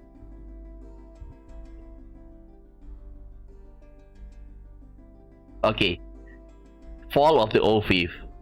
I don't want the old faith anymore. The only thing that stopped me back is John. After a moment of silence, you tell Captain Agram that Father Len is right. According to the priestly lot, any clergyman is free to offer interpretation of the sacred text and provide guidance to his flock. This work has been sanctioned by Patriarch Cassius. The Inquisition will not stop books from being printed and distributed. The more commoners and nobles learn about the twins, the easier it will be for them to follow their path to the peak. The captain frowns in displeasure, but accepts your judgment. With a smile, Father Leonard thanks you from the bottom of his heart. You have prevented bloodshed today. Upon your return, you tell John that the princeship belongs to Father Leonard. As a priest, it is his right and duty before the man and the gods to interpret the sacred text and the will of the twins. The princeship in Salmina will remain open. John raises her eyebrows, exasperated. Aiding heretics will only serve to guide you into heresy, Skamu. Don't you understand? These people are delusional, and they are spreading their delusion throughout the world. They are guiding their flock straight to the foot of the pillar. The sooner the new faith is seen as heresy, the sooner we can begin to fight them. And the more people we will save. I thought you understood that. It is terrible to imagine all those people doomed to torment at the foot of the pillar, and now their suffering is on your head as well. Inquisitor Ulrich greets you with a stone face when he learns of your decision. Those who show pity for heretics may one day become heretics themselves. You had best not show your indulgence to new believers in the future, Brother Scum. Trust me, it won't end well.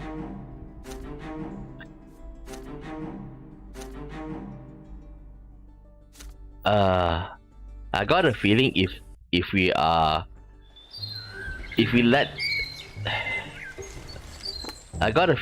let the Inquisition go down anymore, then we might actually suffer a lesser death. Okay, Brothers in Misery, basically what happened, both of them are captured.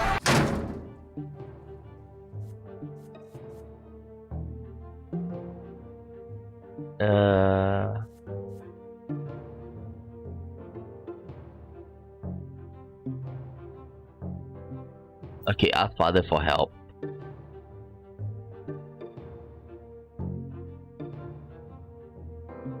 Yeah, ask Father for help.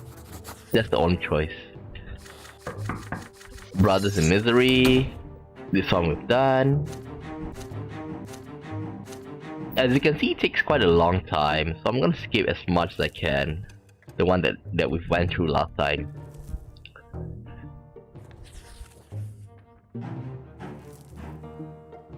Tolerance of Faith, lethal weapons.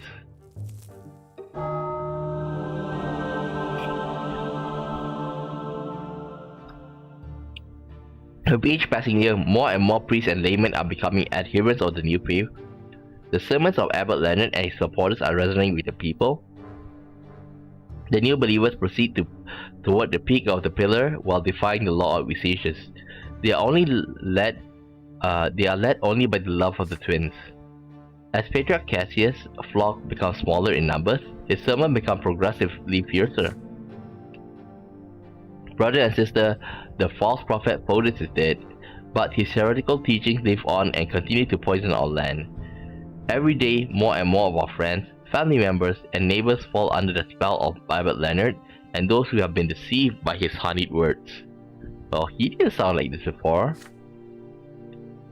The Inquisition is supposed to be a shield for the true faith and a sword of retribution for the heretics and apostates, yet it remains idle, so we must rely on ourselves.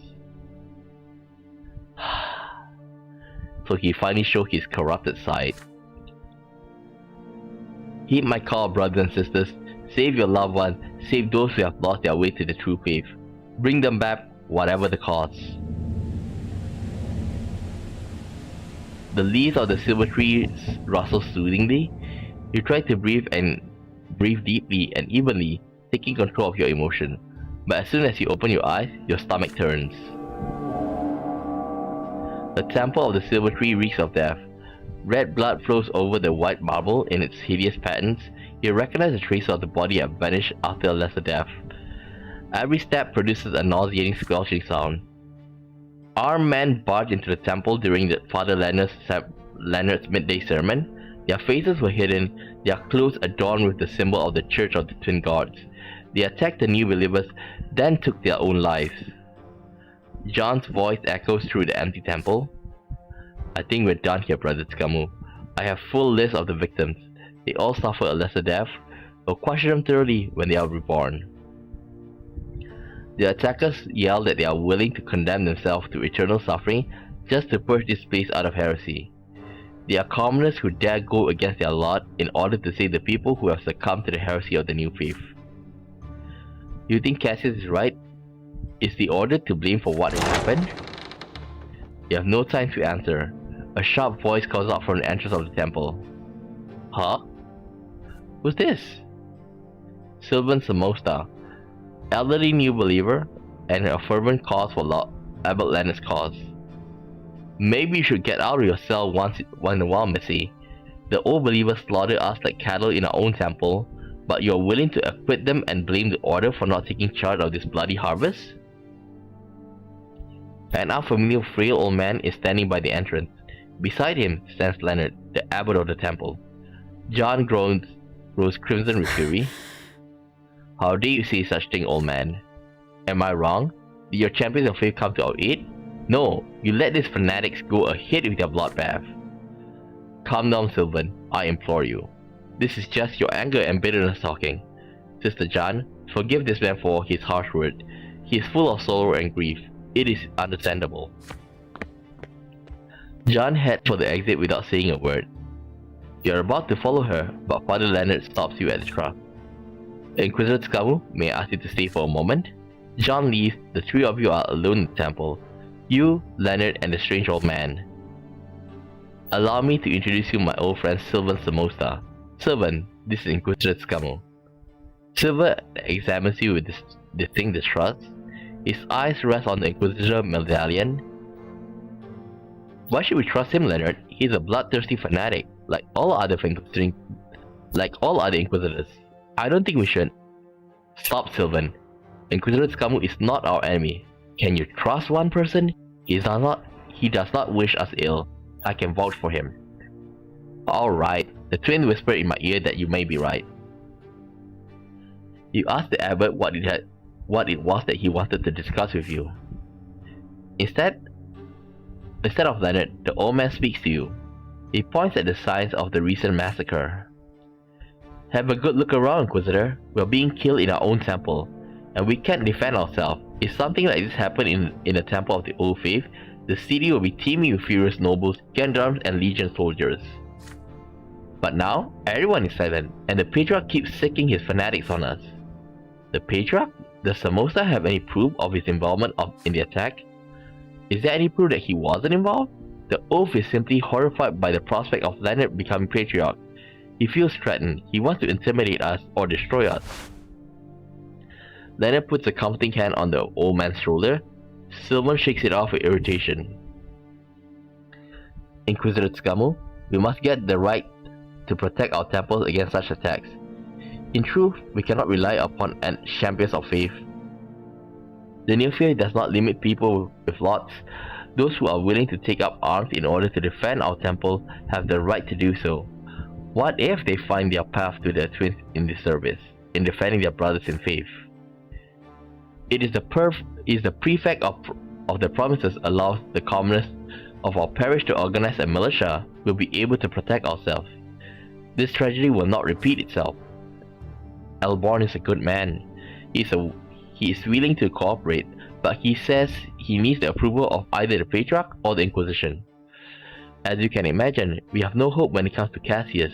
But if you, Skamu, speak on behalf of your order, the prefect will assure the decree, and will fear these bloody massacres no more. You turn to the side of the recent battle. The scarlet blood has been scorched black by the heat.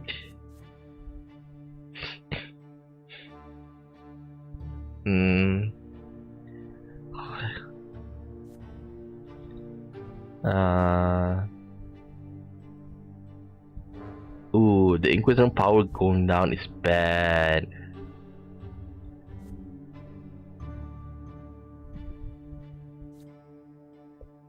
The sweet Leonard. Protecting the temple is the duty of Champion of Faith. They will stand guard at the temple of the Silver Tree. Like, I think if we do that, then we can actually, like, if they are not allowed to arm themselves, then I think like this will also become true.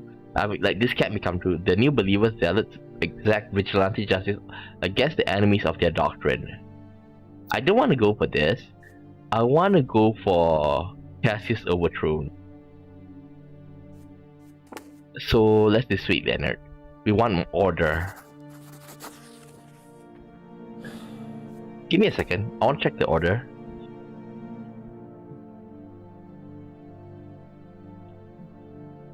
There is still some discontent. But at least, like, if we got another one, we get peace.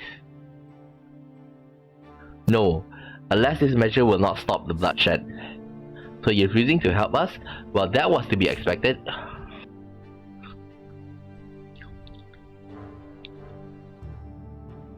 But that does not mean you do not want to help. Leonard is mistaken in thinking that the new believers cannot rely on the aid of the champion of faith. You are all walking a path towards the twins. You are all children of the same church. The armed forces of the Inquisition will guard the temples to prevent further assault. Don't listen to him, Leonard.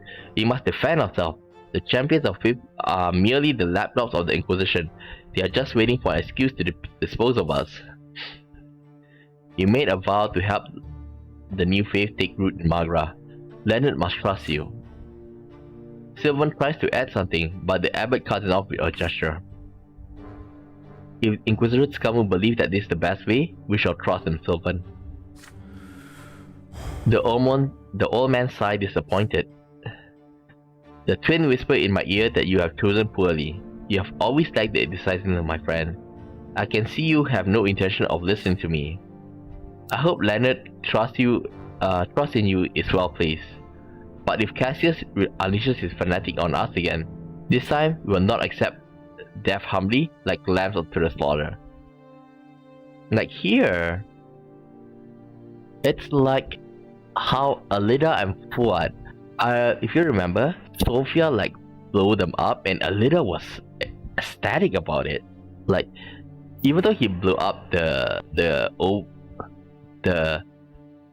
it's not the overseer, easy to say one of the influential people in the town, but with that a lot of people died and they're happy with it. So I got a feeling that this mirrors that particular point as well. You nod in reply. The old man turns around and leaves, whispering to some unseen interlocutor. Back at the Inquisition ward, you call a general council of the Order to find a way to help the new believers. The new faith is heresy. The Order will not defend them. You point out the new faith has been declared heretical.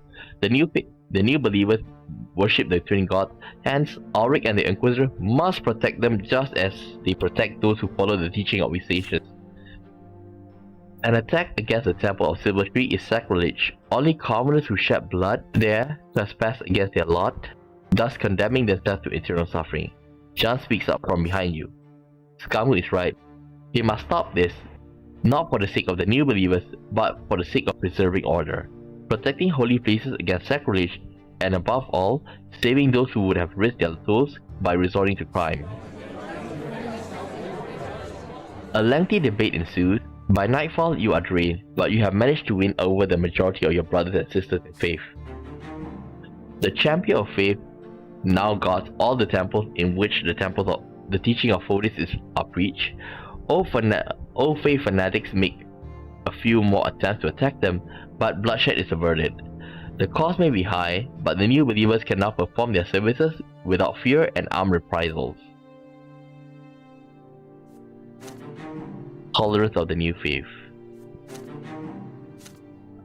We're lacking a willpower. Like, one way to recover is that we get max 10 unity, then we're gonna get an event that will recover our willpower.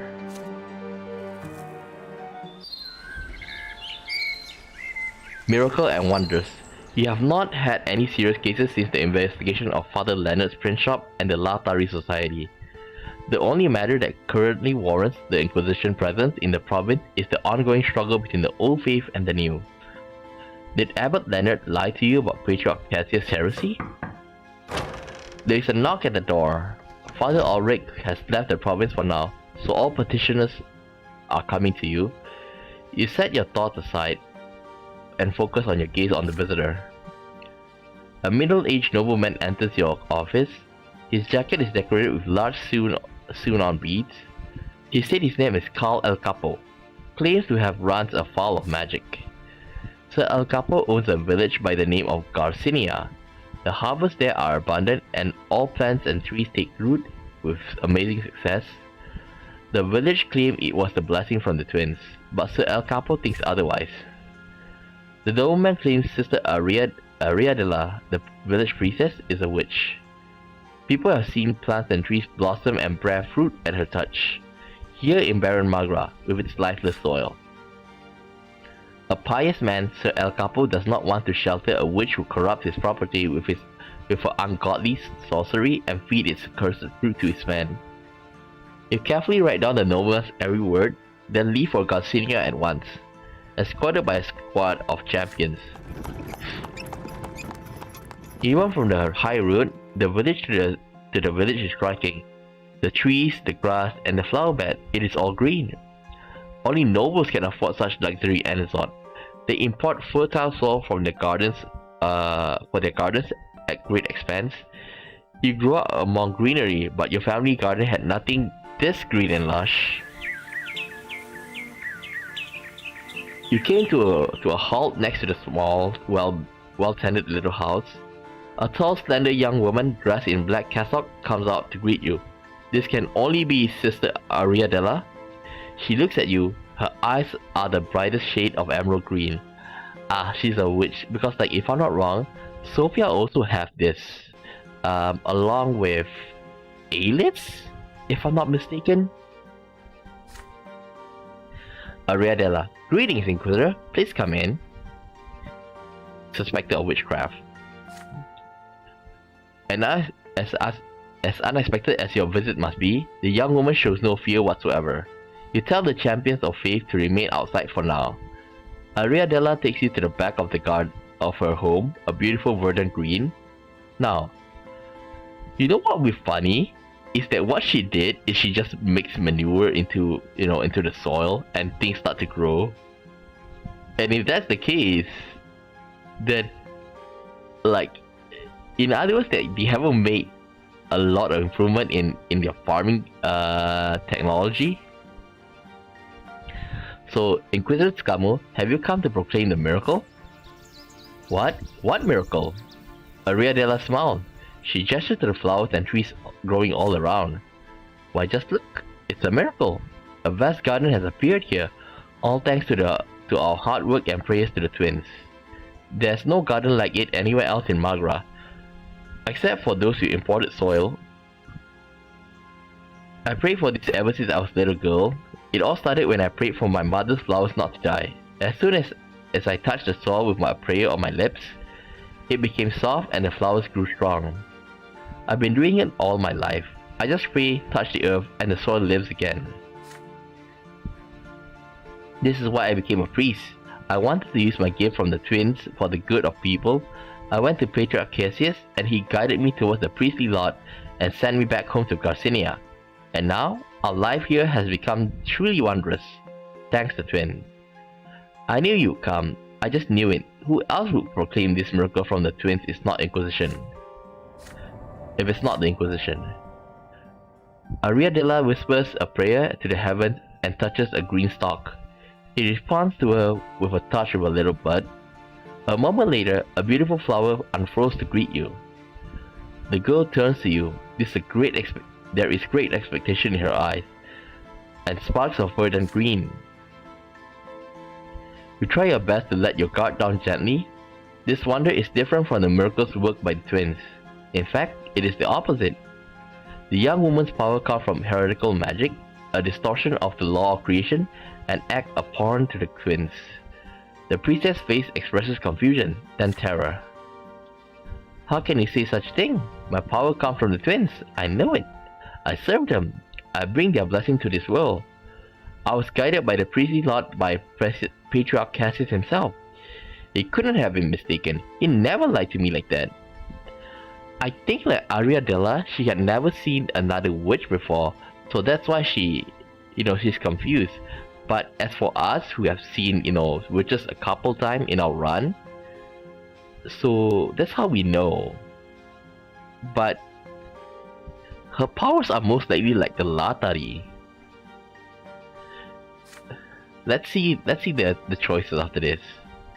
You're not ready to say why the Patriarch would do this, but as for Ariadella herself, she must be collared and sent to the House of Humility, where all the witches and mages of the Empire belong. There, she will be stripped of her lot and her free will to serve the Empire and the people as an instrument of the Church. The priestess is shocked. She cannot move. Tears begin to stream down her cheeks. No, you can't do this. How Nothing will grow in Garcinia without me. This village, it will die, and my entire garden along with it. The young woman falls to her knees, weeping. She folds her arms across her chest and begins to mutter. I can barely distinguish her words between her sobs and tears, but eventually you realize that she is praying. Although she is believed herself to be a holy woman, Ariadella was in fact transgressing against the divine law. She must be punished to save the younger. And yet she has devoted her powers to a good cause, utterly unaware that what she was doing was wrong. However, there is another question.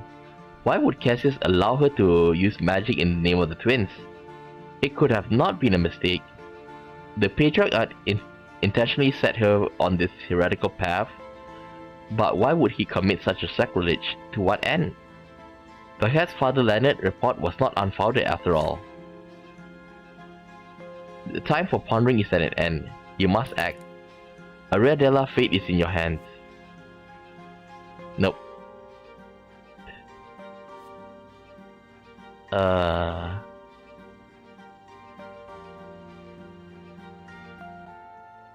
Alias.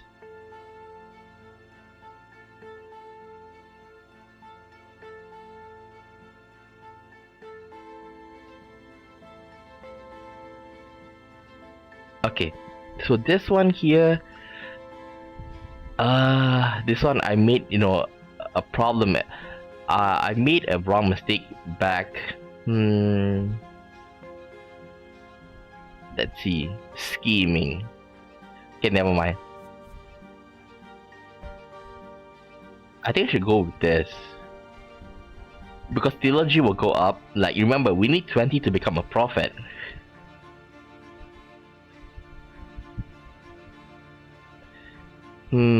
But then I think I'm gonna go through something terrible, just like Philippe. Okay, when we are reduced to below 3 and enrolled at 2 and below. Proclaim this occurrence is a miracle of the twins. Uh-oh. Give me a second. Give me a second. Give me a second. Report. Oh my god. Report. Report.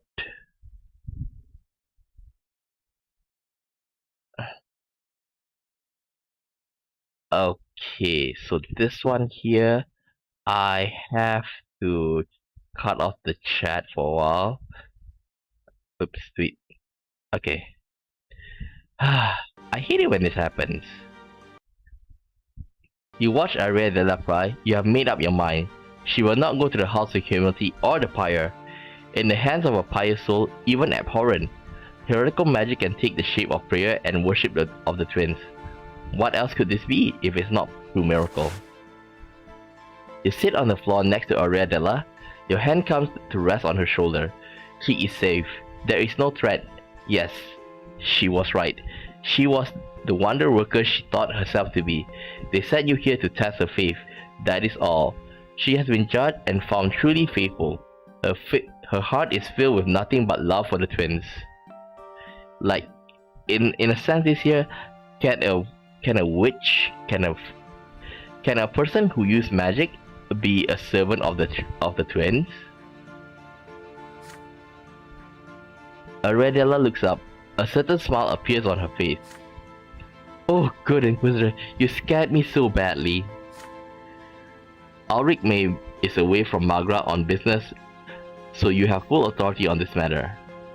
Back in Anzot, you publicly proclaim that you have witnessed a true miracle of the twins in the village of Garcinia. With the power of prayer, the priestess by the name of Ariadella has made the arid soil of Magra fertile once more. Next, you locate Sul El Capo. You tell him that all the miracles of the twins enjoy the full protection of champions of faith.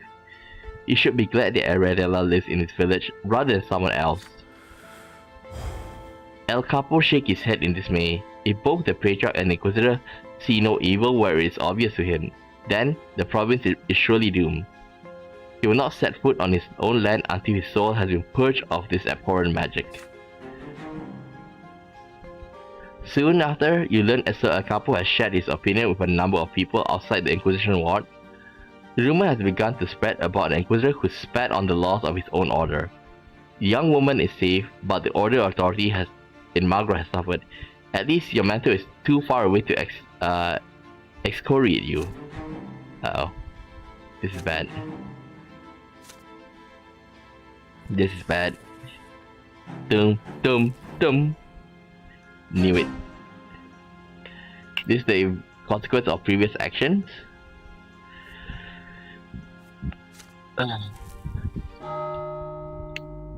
One of my parcel arrived just now. If the Inquisition duty is to act as a sword of vengeance in the hands of the Church, to inspire awe and trepidation in the hearts of sinners, but right now the Order is too weak to protect itself even against the attack of insolent minor nobles. 3 days ago, you received a denunciation from the village of La Grasse claiming that a new wife of Baron L. Laberius is a magic-wielding witch. John went to see the Baron and bring the woman out in question 2 days ago, but has not returned. Today, the Inquisition received a letter from the Baron. Let me check. Most eminent bloodline in Anasot, leader of the province noble militia. That's why I remember his face. I have the deepest respect for the Inquisition, but I cannot agree with the accusation against my wife. Catalina is not a witch. She is innocent.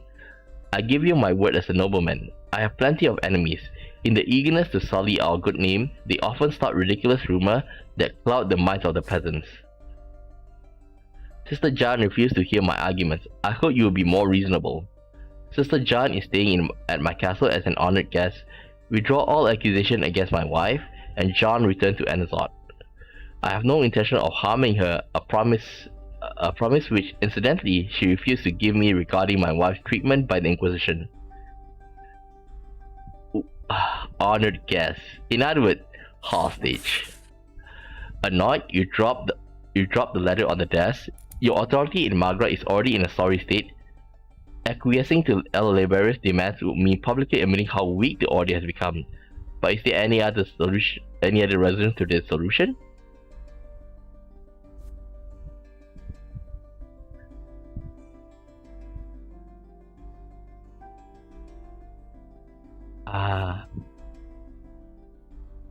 Uh-oh.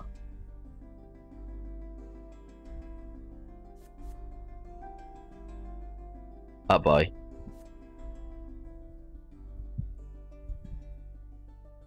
Oh boy. This is bad.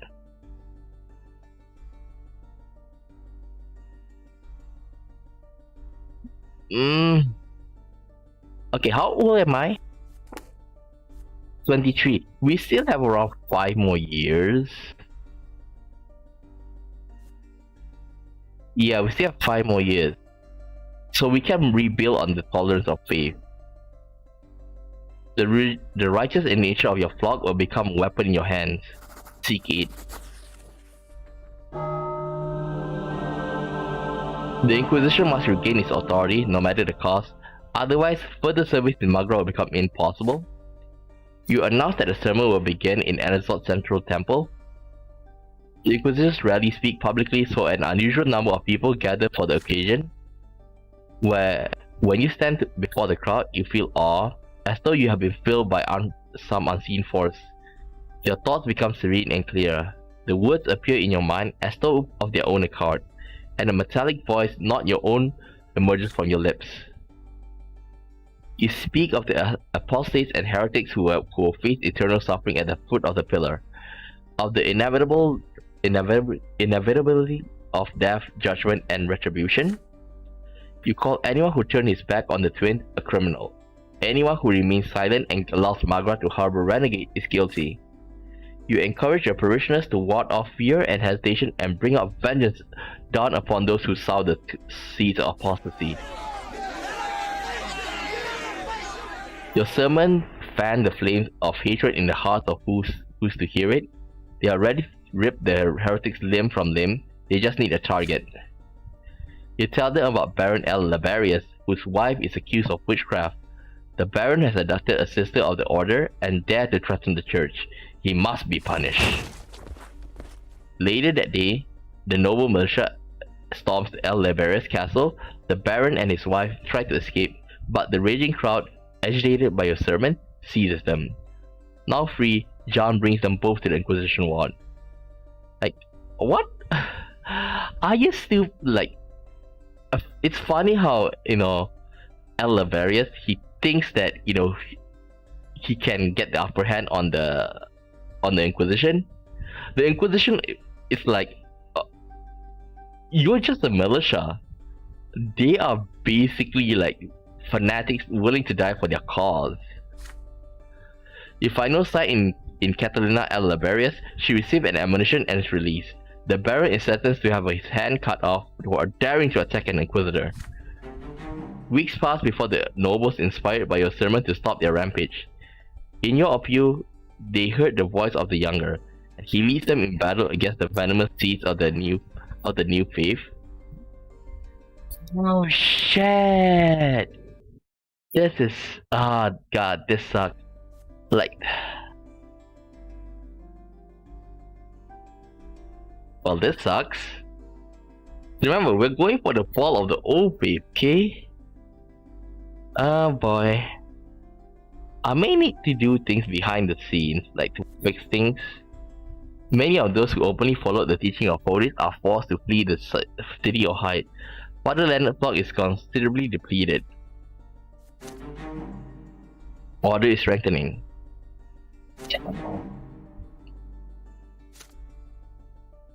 Dang. Procession to the tree.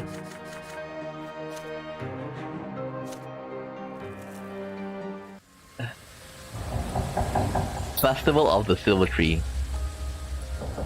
Today is an important holiday. The entire Empire is celebrating the Festival of the Silver Tree, which commemorates the parting gift of the twin gods, the divine sapling they planted in our mortal world. In the middle of Anazot, the family of the city spend the day in peace and quiet, contemplating the divine roots and join together all people, their bloodlines, and the entire empire. Mother always oversees this holiday. The day before the festival, she seems to have shaken off her unusual apathy and engaged in the preparation with excitement. It was as though her illness has loosened its grip. Hey, I think we've done this. Yeah, this is... I think we've read this. Here is when Gloria wants to read her poem.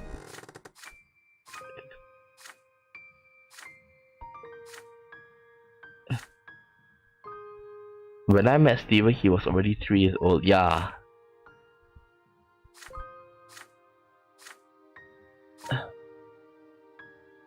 It's called Mother. Yeah, I remember this.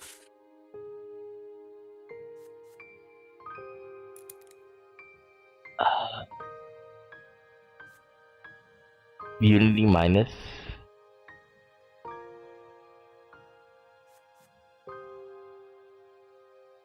Damn. Okay, we need unity. Appeal to Mother. Gloria doesn't hate us, but she's neutral on us after this. Oh. -1. We've read through this last time. Okay, we are halfway there. I think by 28 or 29 years old is when the revolt starts. Like, this chapter 4 is where the main, the bulk of the story is.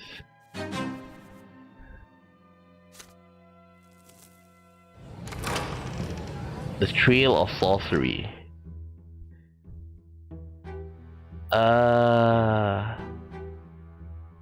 Since the incident with the Priestess Ariadella, Patriarch Cassius has mostly retreated from the public eye and stopped preaching. A coincidence? No one can say for sure. Not all witches and mages resemble the pious Ariadella. You still remember Brian, the young boy who went to your school? If you and Thomas had not stopped him, he would have burned that school to the ground. You cannot help but to think that Patriarch may be aiding mages and offering them shelter. The very thought makes you uneasy. You share your concern with John and Father Ulrich. Your mentor nods in support. I've seen this before. Junius Diamond, the Patriarch of Astinia, attempted to protect us a couple of sinners once. There was a priest who was riding with a witch, and Junius tried to protect them. So perhaps you're right, Scamu. Perhaps Alcasius has a soft spot for those abhorrent degenerates as well. I say we should investigate. You exchange glances with John. Both of you still recall the tribunal in Eterna 5 years ago. It's a shame the Order has no way to secretly gather information about the parishes that support the Patriarch. Everyone in those parishes knows each and every Inquisitor by sight. I intend to ask the Secret Chancellery for aid. This should be a simple matter for them. Huh? You're working with the Secret Chancellery? Undercover outlaws who challenge and undermine the Emperor's sacred rule, rebels who pose a threat to the Twins' blessed order of the present, the Secret Chancellery wages war on all of these foes. You know very little about their other activities. The Order and the Secret Chancellery decide to work together. For the long year that follows, they painstakingly search for clues and investigate the rumors. You examine each and every parish in Magra, trying in vain to find other mages sheltered by the Patriarch. If such mages exist, you lose nearly all hope of success. But then, one winter night, your efforts are finally rewarded. The sunset outside the window has turned to dusk, but John still has not returned to the ward. Normally she would tell you if she were doing something after hours. You grow worried. Seeking reassurance, you approach the champions of fate who have stood guard for the day and ask them where they last saw Sister John. Oh, why Sister John left early this morning to help the Secret Chancellery. The agent ran out to her at the doorstep. He gave her a sealed note. They drove away together. He said it was important. They say they found a trail of runaway mage somewhere in the western edge of the city, in the warehouses in the old city walls. Shah Melanada's castle. I say you shouldn't worry. We check a dozen such rumors from their agents every month, but we never find anything. Despite the captain's assurances, you remain apprehensive. You tell Agrim to gather the champions and check on her. You go to the western edge of Anizot. There are almost no residential buildings there, just ruins and workhouses. In fact, it can be quite hard to tell one from another. As the half-crumbled wall on the edge of the city draws near, you feel your heart grows with greater urgency. Your apprehension grows. You come to the warehouse. The door is smashed, rip off the hinges. The inside is splattered with blood. You see ragged furniture and soot. An intense battle was fought here. By the basement stairs, you find a small pile of scorched clothes, the last remnants of someone's lesser death. It looks like nothing like John's cassock. Thank the twins. There is something on the lapel of the charred jacket, a brooch in the shape of a wheel. This belongs to an agent of the Secret Chancellery. One floor below you, you hear a blow following by a woman's muffled moan. John could be down there. Captain Agronym nods. Like a prayer, he whispers the usual words. Inquisitor Scamu, you are a weapon I now must wield. Strike my enemies down until I tell you otherwise. At his order, champions of faith moved out. Their heavy boots thunder down the stairs to the basement. You run down behind them. A tunnel, low and dark. John is there, surrounded by half a dozen figures. Her face is bruised, her lips cracked, her eyes barely open. Her cassock shows several knife cuts soaked with blood. The unknown thugs turn to face you. They have gunpowder weapons. Shots explode in the dark. Swords flash like bolts of lightning and screams. One of them summons magical fire in his hands.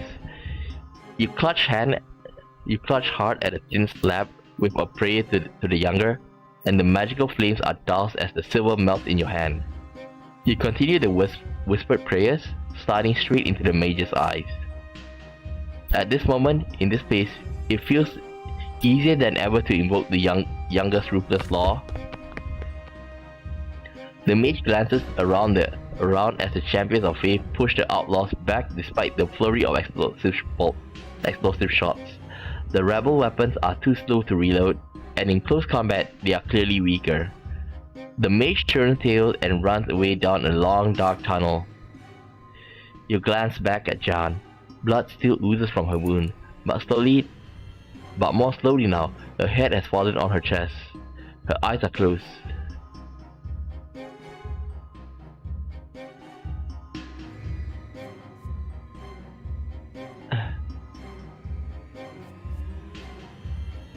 Damn. Chase the mage.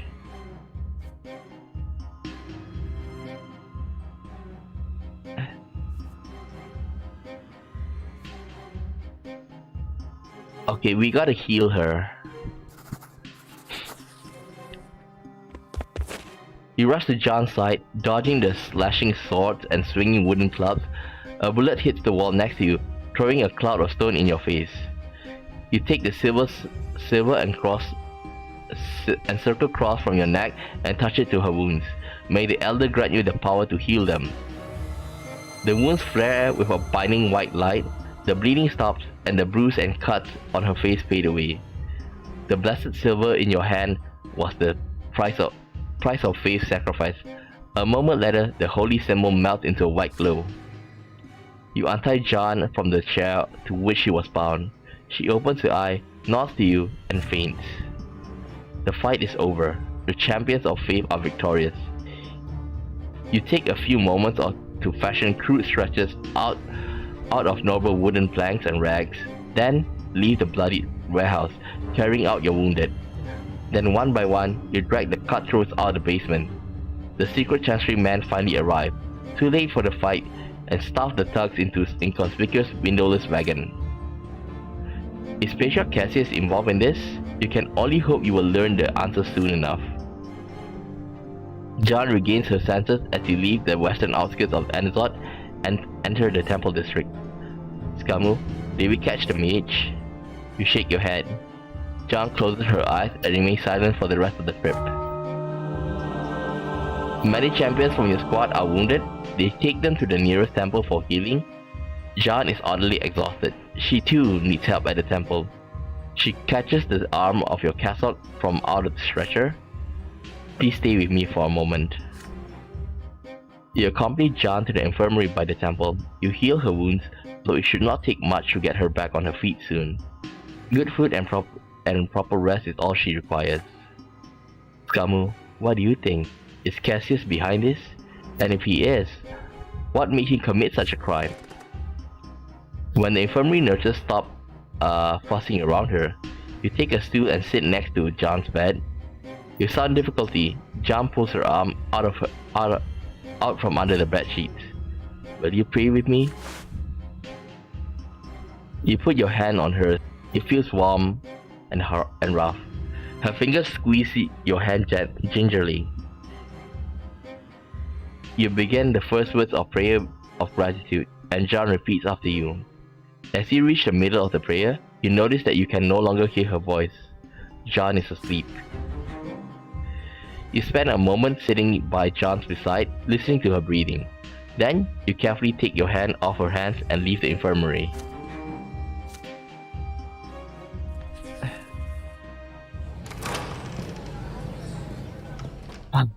Okay, so I think this is where I end. Okay, I thought like today we could have actually went to chapter 4, but it seems that we can't.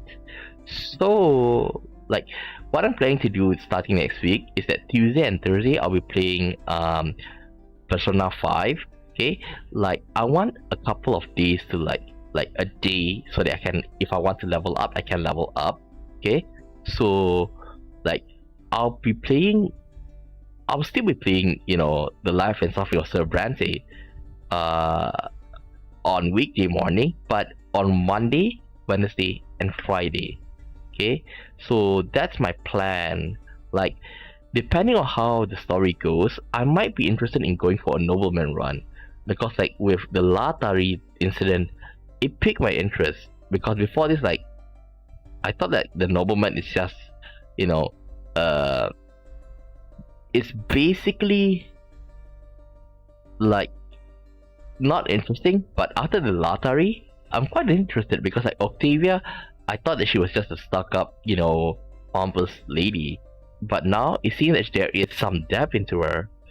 So yeah, I'll see how it goes. Okay, if it piques me more, uh, I am thinking of going for a nobleman run. Okay, so with that said, I'll end the stream here, and I'll see you guys next time. Bye bye.